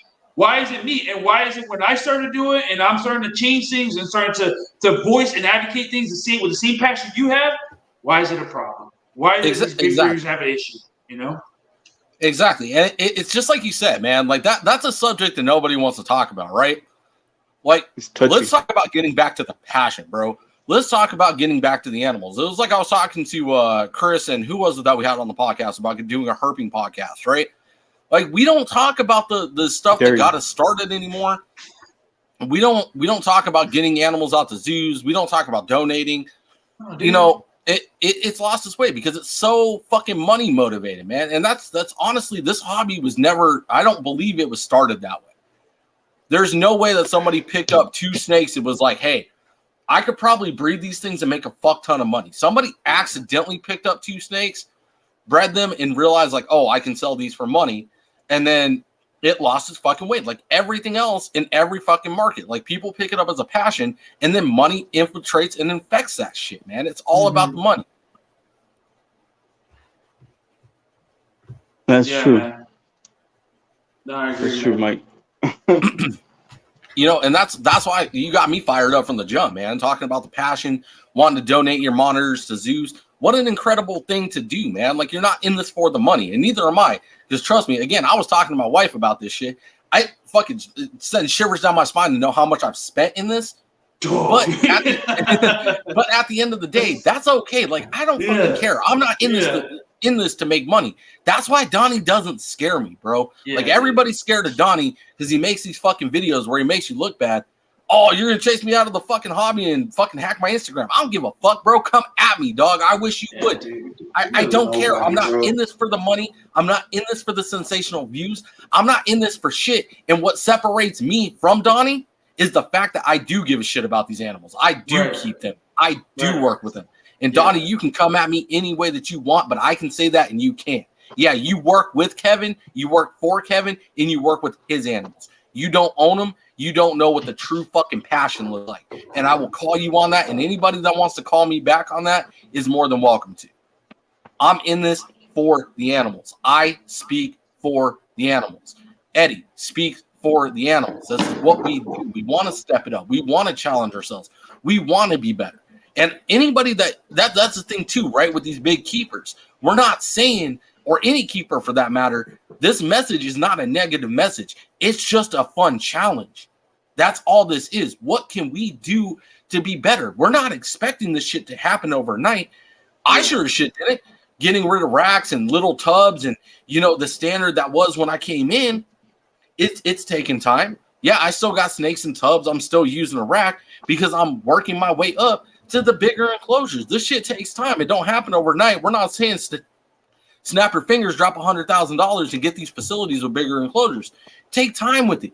Learn. And that's the thing too, right? Eddie, me and you were still learning. Everybody's still learning. Yeah, dude. Every single day, man. Every single day. I think that's where the message gets lost, right? Like, people expect, we're saying this needs to change. It needs to change now. We're not. We're just stepping it up, man. We're setting that bar to where other people can reach that bar. And then me and you, Eddie, right? Where there are people that we follow and we watch, like Earl, for example, where that bar is even fucking higher. We're trying to hit that bar, right? We're going to be there one day. Yeah, man, 100%. I'll let you guys know a little. I'll let you know a little secret, dog. I haven't released it publicly because I'm not 100% ready to, but I'll put it out here, dude. But I'm actually traveling to Batanta, where these animals are, later this year, and I'm going to, dude. It's gonna be such a crazy experience, man. Yeah, I'm not gonna say That's dates. awesome. I'm not gonna say how long I am, but it's a really cool secret project that I'm working out there, and it's gonna be when I come back with what I come back with, dude. It's gonna be game changing, dude. Honestly, but yeah, I'm going out there 1 month. I'll be on that island, so. Yeah, get ready for Fuck yeah. whatever I post out, dude. I'm not gonna even tell anybody when I'm just gonna dip out and come back, and that's it, man.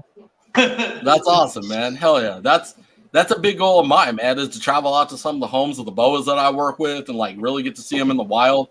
Because that's really the only way we're going to answer that argument, right? That, what is the right way to do this? And even replicating the wild, right? Like, yeah, shout out to Earl. I love what he's doing. And to make that into a bioactive enclosure, that's fucking badass. Yeah, But yeah. the one thing that people don't account for in the wild, right, is natural disasters, different change of environment, different, the surprises that catch these animals off guard. If we find something where they're thriving, they're healthy, they're doing great, I'm not saying change it. We could be better, but if it works, it works. And mimicking the wild 100% may not be the answer for that animal. That's the other thing that people aren't thinking. Like, everything's black and white, but these animals are gray, bro.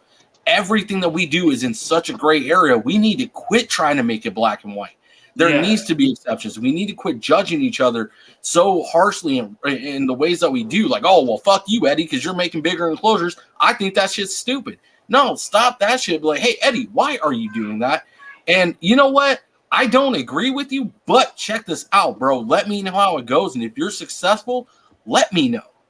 Dude, I wish it was like that, man. There's just too many egos. But when you come in and you try to change the standard or the narrative of someone that's been doing it for so long, all they want to do is bite back at it and show you how wrong you are, unfortunately. And it's like that gentleman Liam, like I said the other day, Liam with the ball pythons, right? When he did the study, and like, no offense to ball python keepers, and I'm not taking sides or anybody. I'm just saying what the guy said, right? He did the study that came out to say ball pythons do better outside of racks, right? And look at the big old wave of hate that kid drew on himself because of that, right?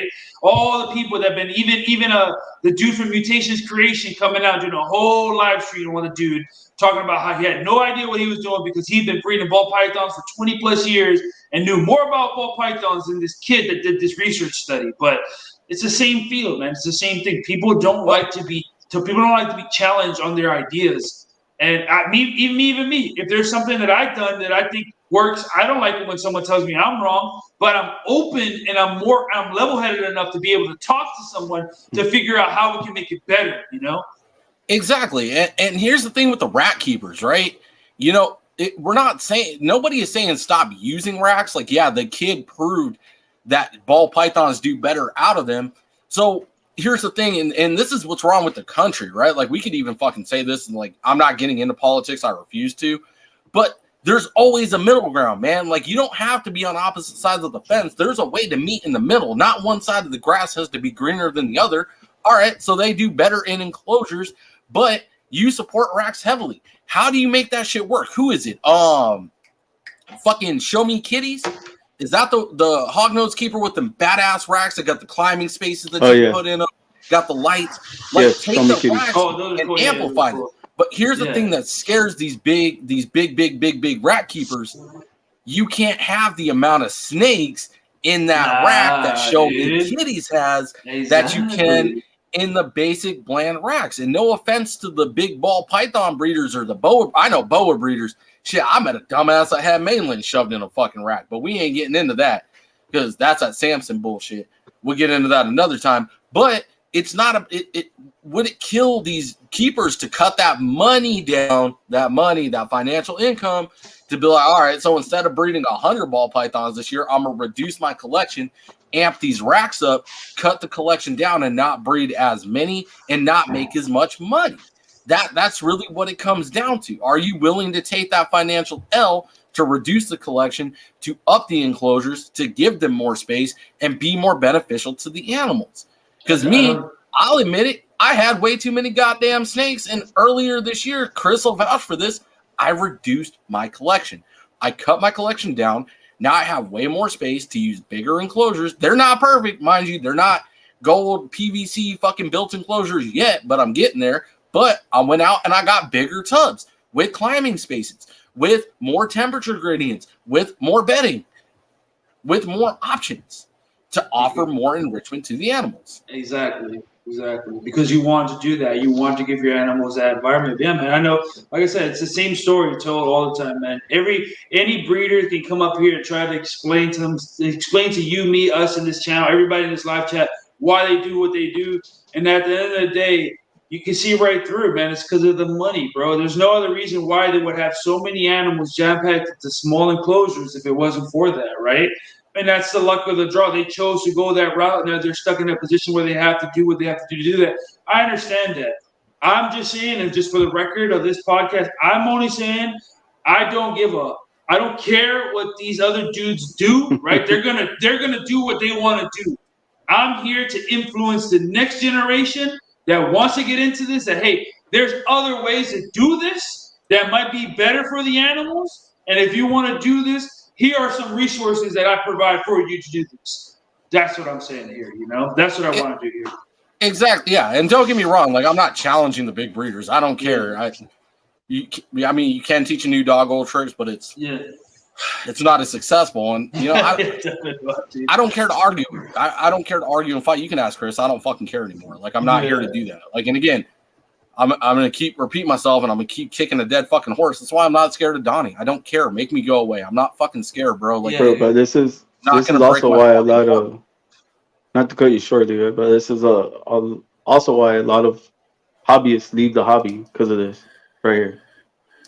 They attack, because how they attack them for doing what they're doing, like bioactive or bioactive, like bigger bioactive enclosures, doing what Father Blue's doing. Pretty much. What just bigger. Let's go. I've been attacked. I've been called out. I've been this and that. I've had these products that I make right here for the animals to drink cups out of. I've had people blatantly steal the idea from me. People that I sponsored, I sent them the items. They steal them, copy them, sell them as their own, say that they designed them, and then come back and say, I'm the wrong one for defending my product because I designed something to help tree monitors eat and drink better. I've had people say the large cages are stupid. I'm just a social media influencer. I'm not doing anything correctly for the animal. Dude, the list is long what people have done to me because of what I do here and because of how vocal I am. I'll tell you what, dude, this is something I haven't even released yet publicly, man. I planned my trip to Batanta. I was supposed to go to Batanta in September, right? And originally, I do filmmaking as like a side business, right? Where I'm able to like film and document everything like that, right? I had a trip. I planned 6 months with a guide to go to Batanta earlier last year, right? I started in November, planned from November up until like, I think it was like April or something like that, or a little bit past that, right? And one tree monitor breeder from the UK who happened to go to Batanta. I found the same guide he went. I contacted him. I got to the guide. I was going to pay the guide. Everything was set. He contacted this guy and told him not to take me to Batanta. 6 months of planning, my guide just disappeared. No contact, blocked me off everything because this gentleman went into his ear and talked to him because he didn't want me in Batanta. Because he thought by me going to Batanta, I would make it hard for other people to go over there and research and look at these animals. But it was okay for him to do it, but not me.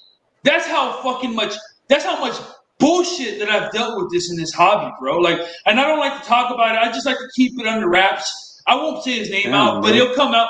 And what I'm making, it will come out what happened.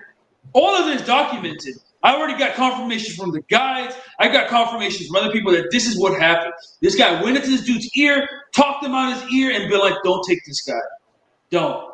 Why? Because I didn't talk to him first. Because I didn't get okayed by him to do it. Fucking but that's dumb. Like, how do you... What the fuck do I need your permission to go to an island you don't own?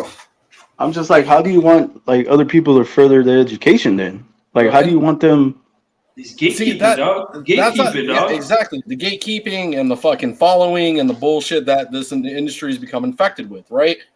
Like, this is the conversation that me and another keeper had about the person that I'm having a fucking beef with. Yeah, he's gonna win. I'll say it right now on record. Let the record reflect me versus Donnie. Donnie's gonna win.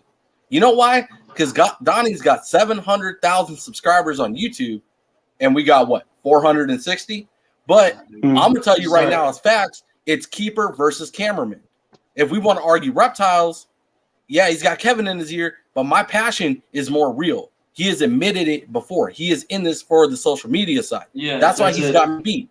But here's how he doesn't have me beat, and this is why I'm not scared. I don't need social media. Eddie, do you need social media, bro? Do you give a fuck about your Instagram? You give a fuck about your YouTube if that shit went away tomorrow? Probably not, right? Because you got them animals behind you. Yeah, that's exactly what you give a fuck about. I got a boa sitting right here in this PVC enclosure. That's what I give a fuck about. I don't give a damn about YouTube. I don't give a damn about Instagram. I don't give a damn about TikTok. Yeah, I'm doing it. But Chris, do I post regularly, bro? Am I really trying that goddamn hard? Absolutely not, because I don't care. That's not what I'm in this for. Yeah, it's cool. I want to share with people. You want to watch my shit? Go ahead. I share with anybody that wants to know. I'll teach you what I could teach you, and I'll share what I got. But at the end of the day, bro, I'm good with going back to day one shit where I didn't even know what Instagram was. Yeah, I don't care. Yeah. I'm not worried about that, bro. Yeah. I will live my life happily in the dark by myself with my reptiles, because at the end of the day, that's what I love. That's what I care about. I could be out fucking herping right now. I could be out holding a fucking boa. I could be laying in bed with a retic running around, acting a damn fool, trying to climb on top of my head. That's what I give a fuck about. I don't give a damn about social media, bro. Yeah. No, I feel and that's what these gatekeepers need to get through their damn head too. Yeah, it ain't about the social media. It ain't about the fucking follow, man. It's about the passion. This dude shouldn't be fucking gatekeeping. He should be fucking encouraging you to do this, because it's going to make you a better fucking keeper, Eddie. God, I hope to God this trip works out for you, bro. For real. I pray that it's the most successful thing that you've ever fucking done, and it takes your keeping to the next damn level, bro. I got tickets are booked. Everything is set. I believe there's nothing in this goddamn world. Unless a tsunami hits that island, nothing's fucking stopping this trip, bro. Straight up, 100%. I'm 100% going, and I'm more than excited. Like I said, he tried to stop me. But like I said, if you really want to do something, you're gonna fucking do it, and I'm doing it, and I made it happen. I don't care how many times they knocked me down and stopped me. You know how many Facebook messages I had to send figuring out these people overseas and figuring out where. Oh my god, dude, the list is endless of the amount of work it took to be able to do this trip and make it happen after all that setback. I'm not letting nothing stop me, bro. And it's going to be something that's going to be revolutionary to the world of tree monitor keeping. And hopefully it inspires other people to do the same thing, you know? So, but we'll see, man. We'll see. Like I said, man, it's unfortunate stuff like this happens, but, you know, the industry's weird, dog. Industry's weird, bro. People, gatekeepers, and these older guys that just don't want to see someone young with influence or anything like that just come above. And like, I know you were saying your spiel on social media. Like, for the record, I want people to know the reason why I have the page Father Blue and why I do this and why I post every day and try to post up as much information as I can about this animal is because I didn't get a lot of that growing up. When I was coming into the game with these animals, it was so hard to find the information I wanted and to get it out of these older gentlemen that didn't want to share it with me. And I'm trying to provide a platform for the new guys to come in where they don't have to have those questions answered and not be answered. Where I put out a video where, like, here's the entire temperature zone of my enclosure. Check it out. Use these parameters to help you. This is how I feed my animals. This is how I set up my cages. This is how you treat animals. This and this. I do this because I didn't have the information when I started. And I'm trying to make it easier for the ones that want to come into this so that they don't have those heartaches and they don't lose animals and kill animals, you know, fucking around with this. So that's why I do it, you know? Okay, absolutely. No, hey, bro, when I came into the hobby, it was like that too with ball pythons. Yeah. Like, I came in and they were like, I would ask a question, they would make me feel dumb. Yeah. Be like, then why do you have a ball python? Like, all right, bro. Like, fuck, my bad for asking. Yeah, exactly. So hold on. So, Eddie, I support you 100%. 100%. You absolutely need the social media, and I get that. And no, it's facts, bro. And here's the thing, though. Wherever you guys pointed to some of the popular names, right? Because I'm gonna speak on the opposite end of that and say that I have met the opposite of these gatekeepers, but they're not fucking social media big boys. They're not the big names. They're not Justin Gabelka Reptiles. And no, in no way, shape, or form am I associating him with the gatekeepers. Justin is an amazing fucking person. You can reach out to him and ask him questions. But let's say fucking shithole Samson, right? Or fucking Kevin, for example. Yeah, I've heard he's taken some people under his wing, but this man has not handed out the information easily over time. This is fucking facts. Or any of these big fucking popular names, right? The popular names are usually the ones that you see gatekeeping or the ones in the inner circle. There are plenty of old heads out there that just aren't as popular, that is willing to hand out this information. And that's honestly where I've gotten a lot of my information from, is the old heads that weren't involved in the social media, that weren't on King Snake, that weren't trying to be these big, it's the fucking jocks in the popularity contest, bro. At the end of the day, that's what it is. And they're trying to keep that. They're trying to keep the popularity because they don't want to spread it, just like the money. Once you get infected with the money, it's an addiction and you don't want to spread it. It's the same thing with the popularity contest and the big names that are going to mock you and make you feel stupid because they're trying to chase you out of the hobby because you have a potential to come into the hobby and you're a threat to them. You're a threat to their popularity contest. What if this person ends up more popular than I do? It's the same thing as being a fucking prom queen and king back in the fucking early days of high school, right? The most popular person is always threatened by somebody that may come in and may overtake them someday. Right, but you know what? Right. At the end of the day, it doesn't fucking matter. It's not a popularity contest. Yeah, dude, it doesn't matter, dude. Why? Exactly. I don't how is keeping reptiles a fucking popularity contest? Dude, I don't understand that part. Like that, for us to be, and we go back to like a subject that I feel like I'm kicking a fucking dead horse at this point. We're a fucking minority group, man. Like, what do people not understand about that? Like, yeah, you're fucking super popular. And no offense to Justin Quebec Reptiles. I'm not shit talking to him. Yeah, he made the news. But go ask your fucking neighbors if they know who Justin Quebec Reptiles is. No one gives a fuck, bro. The real world doesn't care, dude. Exactly. But you go ask your neighbor who the fuck Kim Kardashian is, they know. Yeah, we're not of that fucking level. We're not real big fucking names, man. We're not in fucking Hollywood. Yeah, your neighbor may know who, and this is the disgusting part, your neighbor probably knows who Prehistoric Death is, but at the end of the day, they don't know who Justin Quebec Reptiles is. They don't know who MJ is. They don't know the Trap Talk podcast. They don't know Father Blue. They don't know FTL Reptiles. They don't know Sexin and Flexin. They don't know Flexin, Finesse, and Reptiles. They don't fucking know who the fuck Nerd is either. None of these big names that we are all becoming or are, nobody out in the actual big scheme of things knows who the fuck we are. So why are we competing against one another? We need to work together to step up the industry to where we can be on that level, where we can be to where we are known. But in that positive field where we're welcoming the next fucking keeper, step up. I hope somebody outdoes me. I genuinely mean that. If I make it big, I hope the younger generation overtakes that and does it fucking better. Maybe we wouldn't be here if that fucking mental was there, right, Eddie? Right. Where, yeah, I'm the king of the mountain, but I hope somebody comes in and does it fucking better. Build a bigger, better fucking mountain behind me, man. Right, exactly, dude. 100%. I 100% agree. That's why I said in everything I do that I can't wait to see other people do better than me. Take what I found here and play it into their own realms and do bigger. Like, for example, one of my homies, Will Exotics, who was here for Tree Monitor Fest, he just got his first blue tree monitor. Guess how big the fucking cage was that he built for that thing? He built a 5 foot wide, 6 foot wide, 5 foot deep, 8 foot enclosure. A giant enclosure for a 3 foot lizard. Why? Probably because he saw something like this instead of a 3 foot by 4 foot by whatever the fuck it is at the standard, you know? And I love to see that. I love that this guy was like, nah, I don't want the smallest. I want the biggest that I can fucking. This thing was so big he could barely fit in his garage. And he still built it for this one animal. And I love seeing that story. I love hearing that, dude. You know, like I'm not gonna be the biggest and baddest in this any day. I can't wait to see more people because the more people that do this and do it better than me, the more I get to learn from those people and I get to talk to those people. You know, like that makes this shit more fun, right? It like does. How do you more expand and grow this community if you don't have people ever, changing it and addressing these issues that we have and not trying to make them better? So I'm hopeful. Just like you said, I hope someone builds a bigger mountain behind me. And I hope someone builds a bigger one behind them so that I can talk to both of those guys, you know? Exactly. And that's exactly there's not even a metaphor I could think of that really compares. I mean, the person I could think of that I take after with that mental is Elon Musk, man. You talk about the king of electric cars. At the end of the day, ain't nobody catching up to Tesla right now. Yeah, but no. you know what you can do? You can go into Tesla schematics and you can make an electric car with it.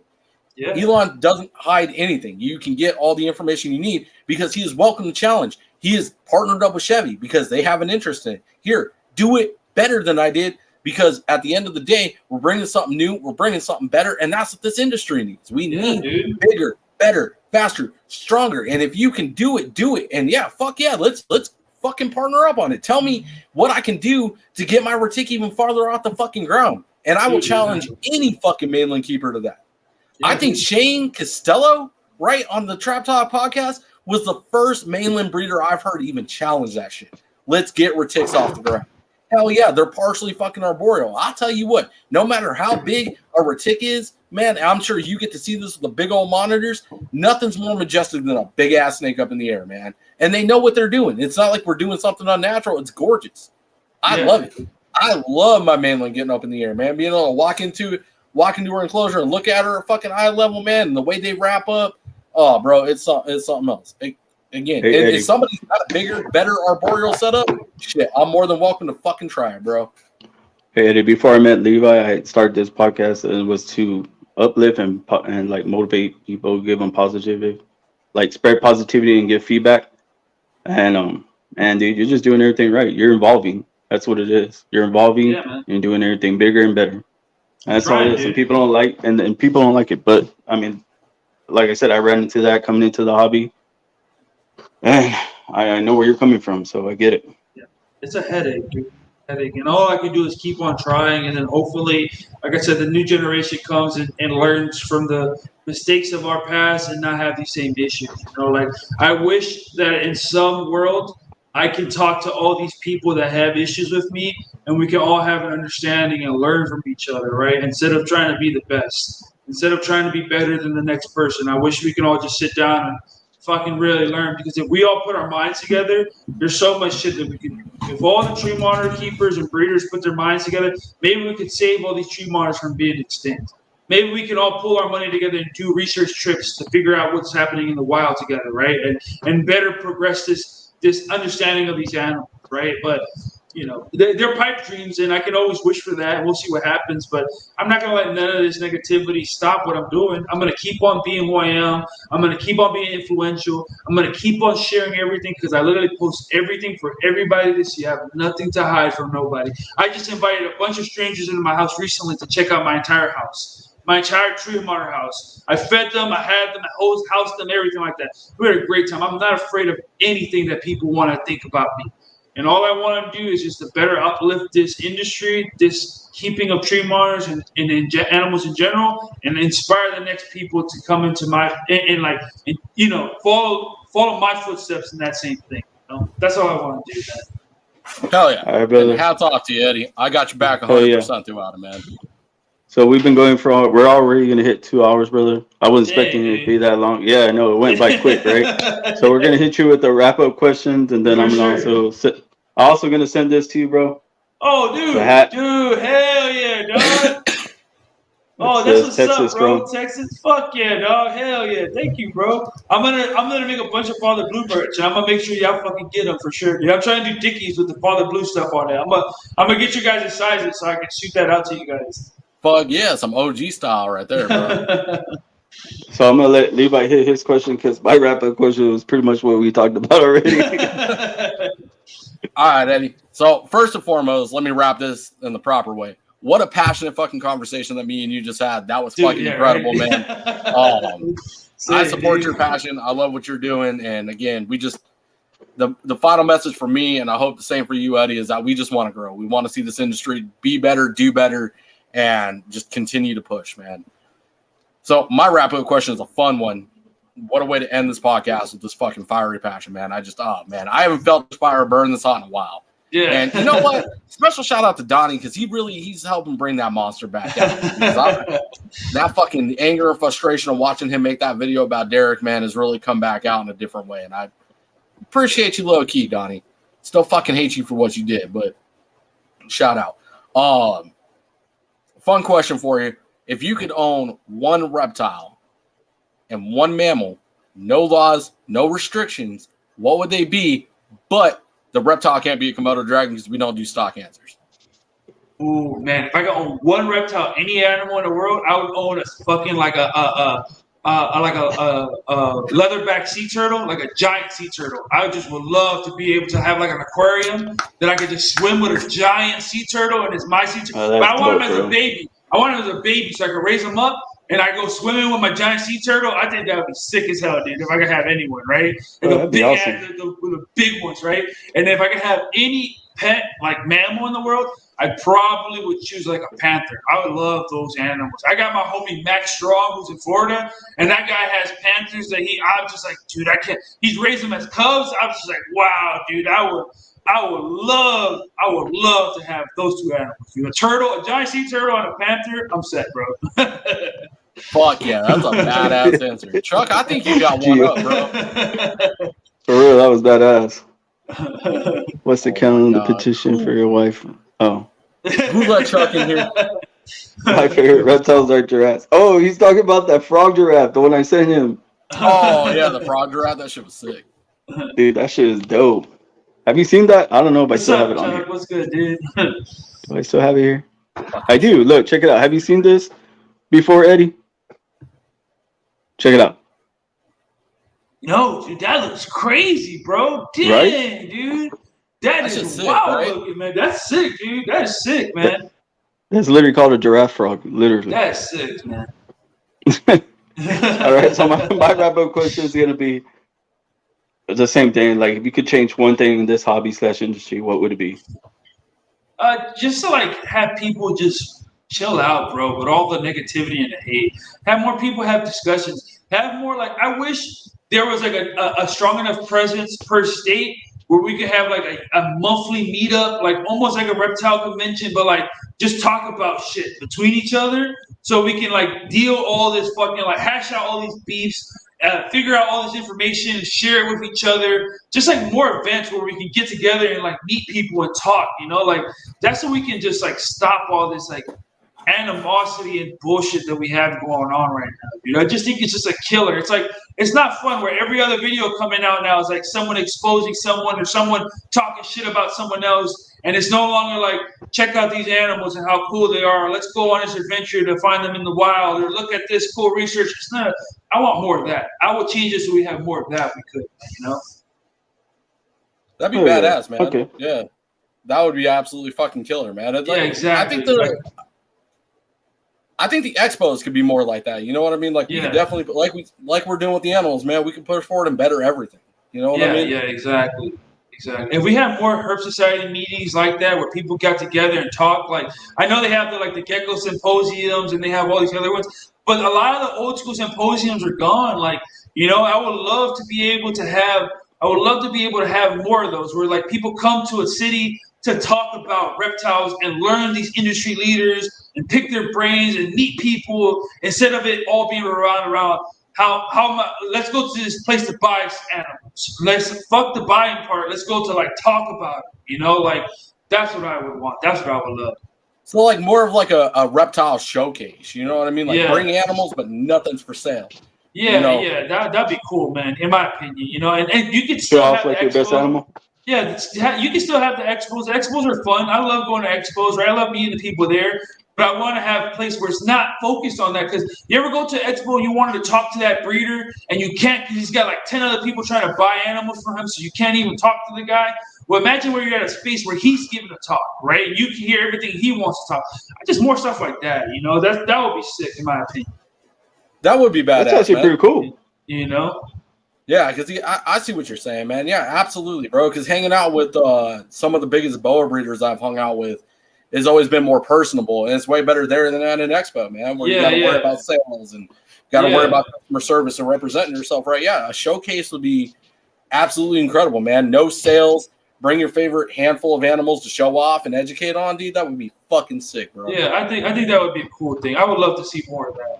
Like the honestly, me having the Tree Monitor Fest and like having inspiration for like Monitor Fest, and then seeing like all these other people doing their own kind of like Animal Fest. I think it's been cool to see it growing more, and I can't wait to see more of them around. You know? Fuck yeah, brother. let's go. And then before we end this and go on, or what we got to do. Go ahead and plug yourself. Drop yourself. Tell people where they can find you. Where they can look you up. For sure, for sure. If you guys want to find me, my name is Eddie Father Blue on all social medias. On Instagram, I'm Father Blue. On YouTube, I'm Father Blue. On TikTok, I'm Father Blue. On Threads, I'm Father Blue. Facebook, I'm Father Blue. That's me. And then I also have a dude, Chuck. Thank you, bro. Thank you, bro. I'm over here trying to do it. But yeah, I'm over there. I also have a 3D printing design manufacturing business where I make little fixtures, like the fixtures you've seen here and some of the hides. That's bioactive. That works online and everything like that. But yeah, man, if you guys ever need anything, want to chat about tree monitors, want to talk about innovative ideas, want to just like shoot the crap or anything like that, want to know what's like in New York, hit my line. I love to talk. I literally answer my phone to anybody and anyone that wants to chat. Don't be afraid, dude. I'm a human just like you. Hell yeah. Oh, hell yeah, dude. All right, guys. Hell yeah. And then our sponsor is late, but he's here. Reptile Crew. Yeah, Yo, what up, Johnny? What's up, brother? Dude?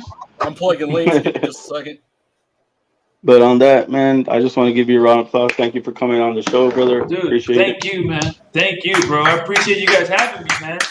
Yeah, thank you for coming on, Eddie. Damn, it's been a while, man. It's been a while since our passions got fucking Dude, fired that up. was a fun show. That was a fun show, dude. That was really It fun. was. Bro, and I've never, I didn't know anything about monitors till right now, so it was kind of hard for me to ask, a question. Because I'm learning. Yeah, you learned it, dude. So, and maybe next time maybe we'll I'll do pick round your two. brain after this. Yeah, maybe on a round 2 as well, man. When I Dude, get we back are from my gonna trip or definitely do round something, 2. right? Yeah, hopefully you'll have questions to ask there, dude. Don't worry, man. I'm available anytime you guys want to talk. I love talking about it. You see, 2 hours went by like nothing. I have so much more to say if you guys want it, so don't even worry. Hell yeah, let's go. Oh yeah, brother. On that note, we're gonna shout out the sponsors, and then we're all gonna head out and have a good night. Remember, respect each other, lift each other up, love each other. It's all about peace, man. But on that note, let's shout out the sponsors. We got Ship Your Reptiles. Don't forget about our sponsor, Ship Your My Reptiles. dudes. Reptile Crew, The CMB homie in the Reptiles. building, the family. Mm-hmm. The family over there in Arizona, CMB. And then we got KC Reptile Labs. We got SB Reptiles. Josh, the homie. Would be nice if this And then we got got reptiles, Just saying, Josh. So we also got Blue Tongue Republic, our other sponsor, who also is a tattoo artist. He also draws. He owns animal. He does own reptiles as well. But he did our logo right there behind Levi. Oh, hell yeah. Yeah, it's our new logo. And I'm gonna let you in on the new sneak peek, guys. We got our Sexin and Flexin reptile hats coming out. Oh, I can't wait for those to come through. So I'm kind of excited, man. This shit's coming. It's like, if you really sit back and think about it, like all this that we've done, and it's only been 8 months, Levi? Yeah. We set on fire, mate. So yeah. We've been doing this for 8 months and we only have almost 500 followers. Like I said, I think it was like 470. But when we started, dude, we barely had anything. And then we had Reptile Crew. Reptile Crew's been with us since day one, man. Definitely, fam. Yeah. Definitely going right here on my chest. Reptile Crew and CMB, man, has been fucking rocking with us since the jump, bro. Yeah, Reptile Crew, CMB, KC Reptile Lab was thereafter. Oh. And then Josh got on the show and he was like, I want to be a sponsor. And same thing, Ship Your Reptiles. Real quick. So, Eddie, I know you're good friends with him.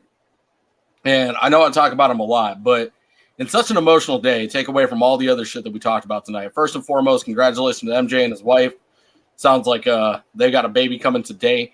But yes, congratulations on that. Hell yeah. From the bottom of my heart. But one thing I would like to shout out, we talked about where we come from, right? And the big names, it's in gatekeeping and not allowing people to grow. Let me shout out somebody that did the complete fucking opposite of that. And shout out to MJ at the Trap Talk podcast. Because at the end of the day, what skyrocketed us and what has continued to skyrocket us, and the biggest supporter in us, and not being a sponsor, not being anything, we were not a part of the Patreon, we weren't nothing, was MJ. MJ gave us a chance when he had no fucking business coming on the podcast. Was the first podcast I think he guested on in many, many years. Shout out to MJ, man, because MJ has really pushed us. He's inspired us. He pushes us to be better and just continue growing as a podcast, and he does not gatekeep. Nah, dude. Let me tell you that right now. MJ, low key, dude, he's been he's hurt. He's seen it because he's part of the Tree Monitor community because he has Tree Monitor. He's seen the stuff that I deal with, and he's always been like, dude, just keep your head high, bro. Don't even worry. You're killing it. You're doing great. You're gonna get it. You're gonna do this. Always, dude, just being like a coach, bro, like a dope ass coach, right? The guy that you want on your team. He's not there to like console you all the time, but when you need it, he's and dude, like honestly, MJ, bro, like. He shouted out the Tree Monitor Fest. Every time I have something coming out, he shout, man, this dude, bless that guy, dog. Congrats on the new kid, bro. Everything. I hope everything comes out fine. And yeah, dog. Shout out to MJ for sure, dude. And I forgot the new sponsor real quick. My bad, bro. Itchy. Opposite of a gatekeeper. Itchy Richie's the new sponsor. The guy is making the hats, brother. Hell yeah. Itchy Hell Richie. yeah. What's up, Ray? I didn't know you just got in here. Ray, what up, bro? Right? Fuck them haters. Yeah, that's exactly right. That's exactly what we're talking about. Yeah, dude. MJ literally. I was nervous when we did that live with MJ, and like I was like, bro, I never talked to anybody big like that. And he's like, just talk to like a person. But I don't think we even talked that first live. He literally just went off and started talking, bro. He was just being himself. It was MJ. It just shows that MJ can change. Like if MJ can change and he wanted to change, he did it. And he said he was going to do it too. Exactly. So that's why I stuck with MJ, man. MJ, Trap fam, everybody. Love everybody in the Trap fam too, dude. Great people, amazing people that always have something to talk about. You know? Hell yeah. I mean, I don't know. I have nothing bad to say. I don't. I love them all. Even V Unit too. The V Unit fan. Can't forget about them. V Unit. We're also V Unit fan. Yeah, talk about another fucking big name keeper that's the opposite of a gatekeeper. Shout out to Emilio, bro. And everybody in the fucking V Unit fam. Everybody that's Trap Talk fam, bro. You want to be a part of a community that's the opposite of gatekeeping, bro? I can't tell you. There are some huge fucking names in the trap, bro. And I'm not even trying to fucking give MJ a reach around, but each and every fucking one of those big names, bro, will give you the time of day. Yeah, like it's all like the opposite of everything that we have that we've discussed that we want to see changed tonight.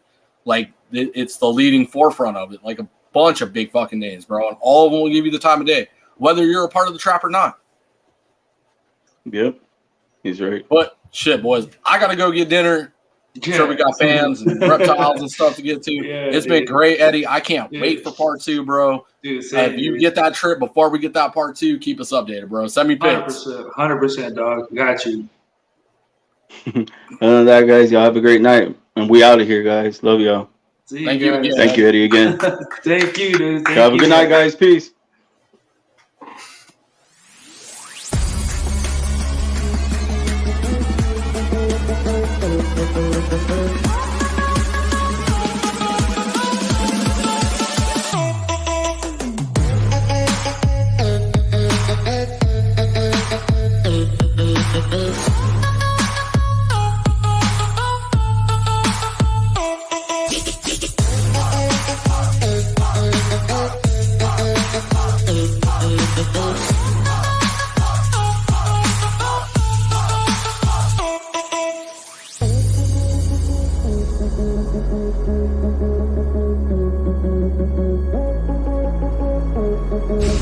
Like, subscribe,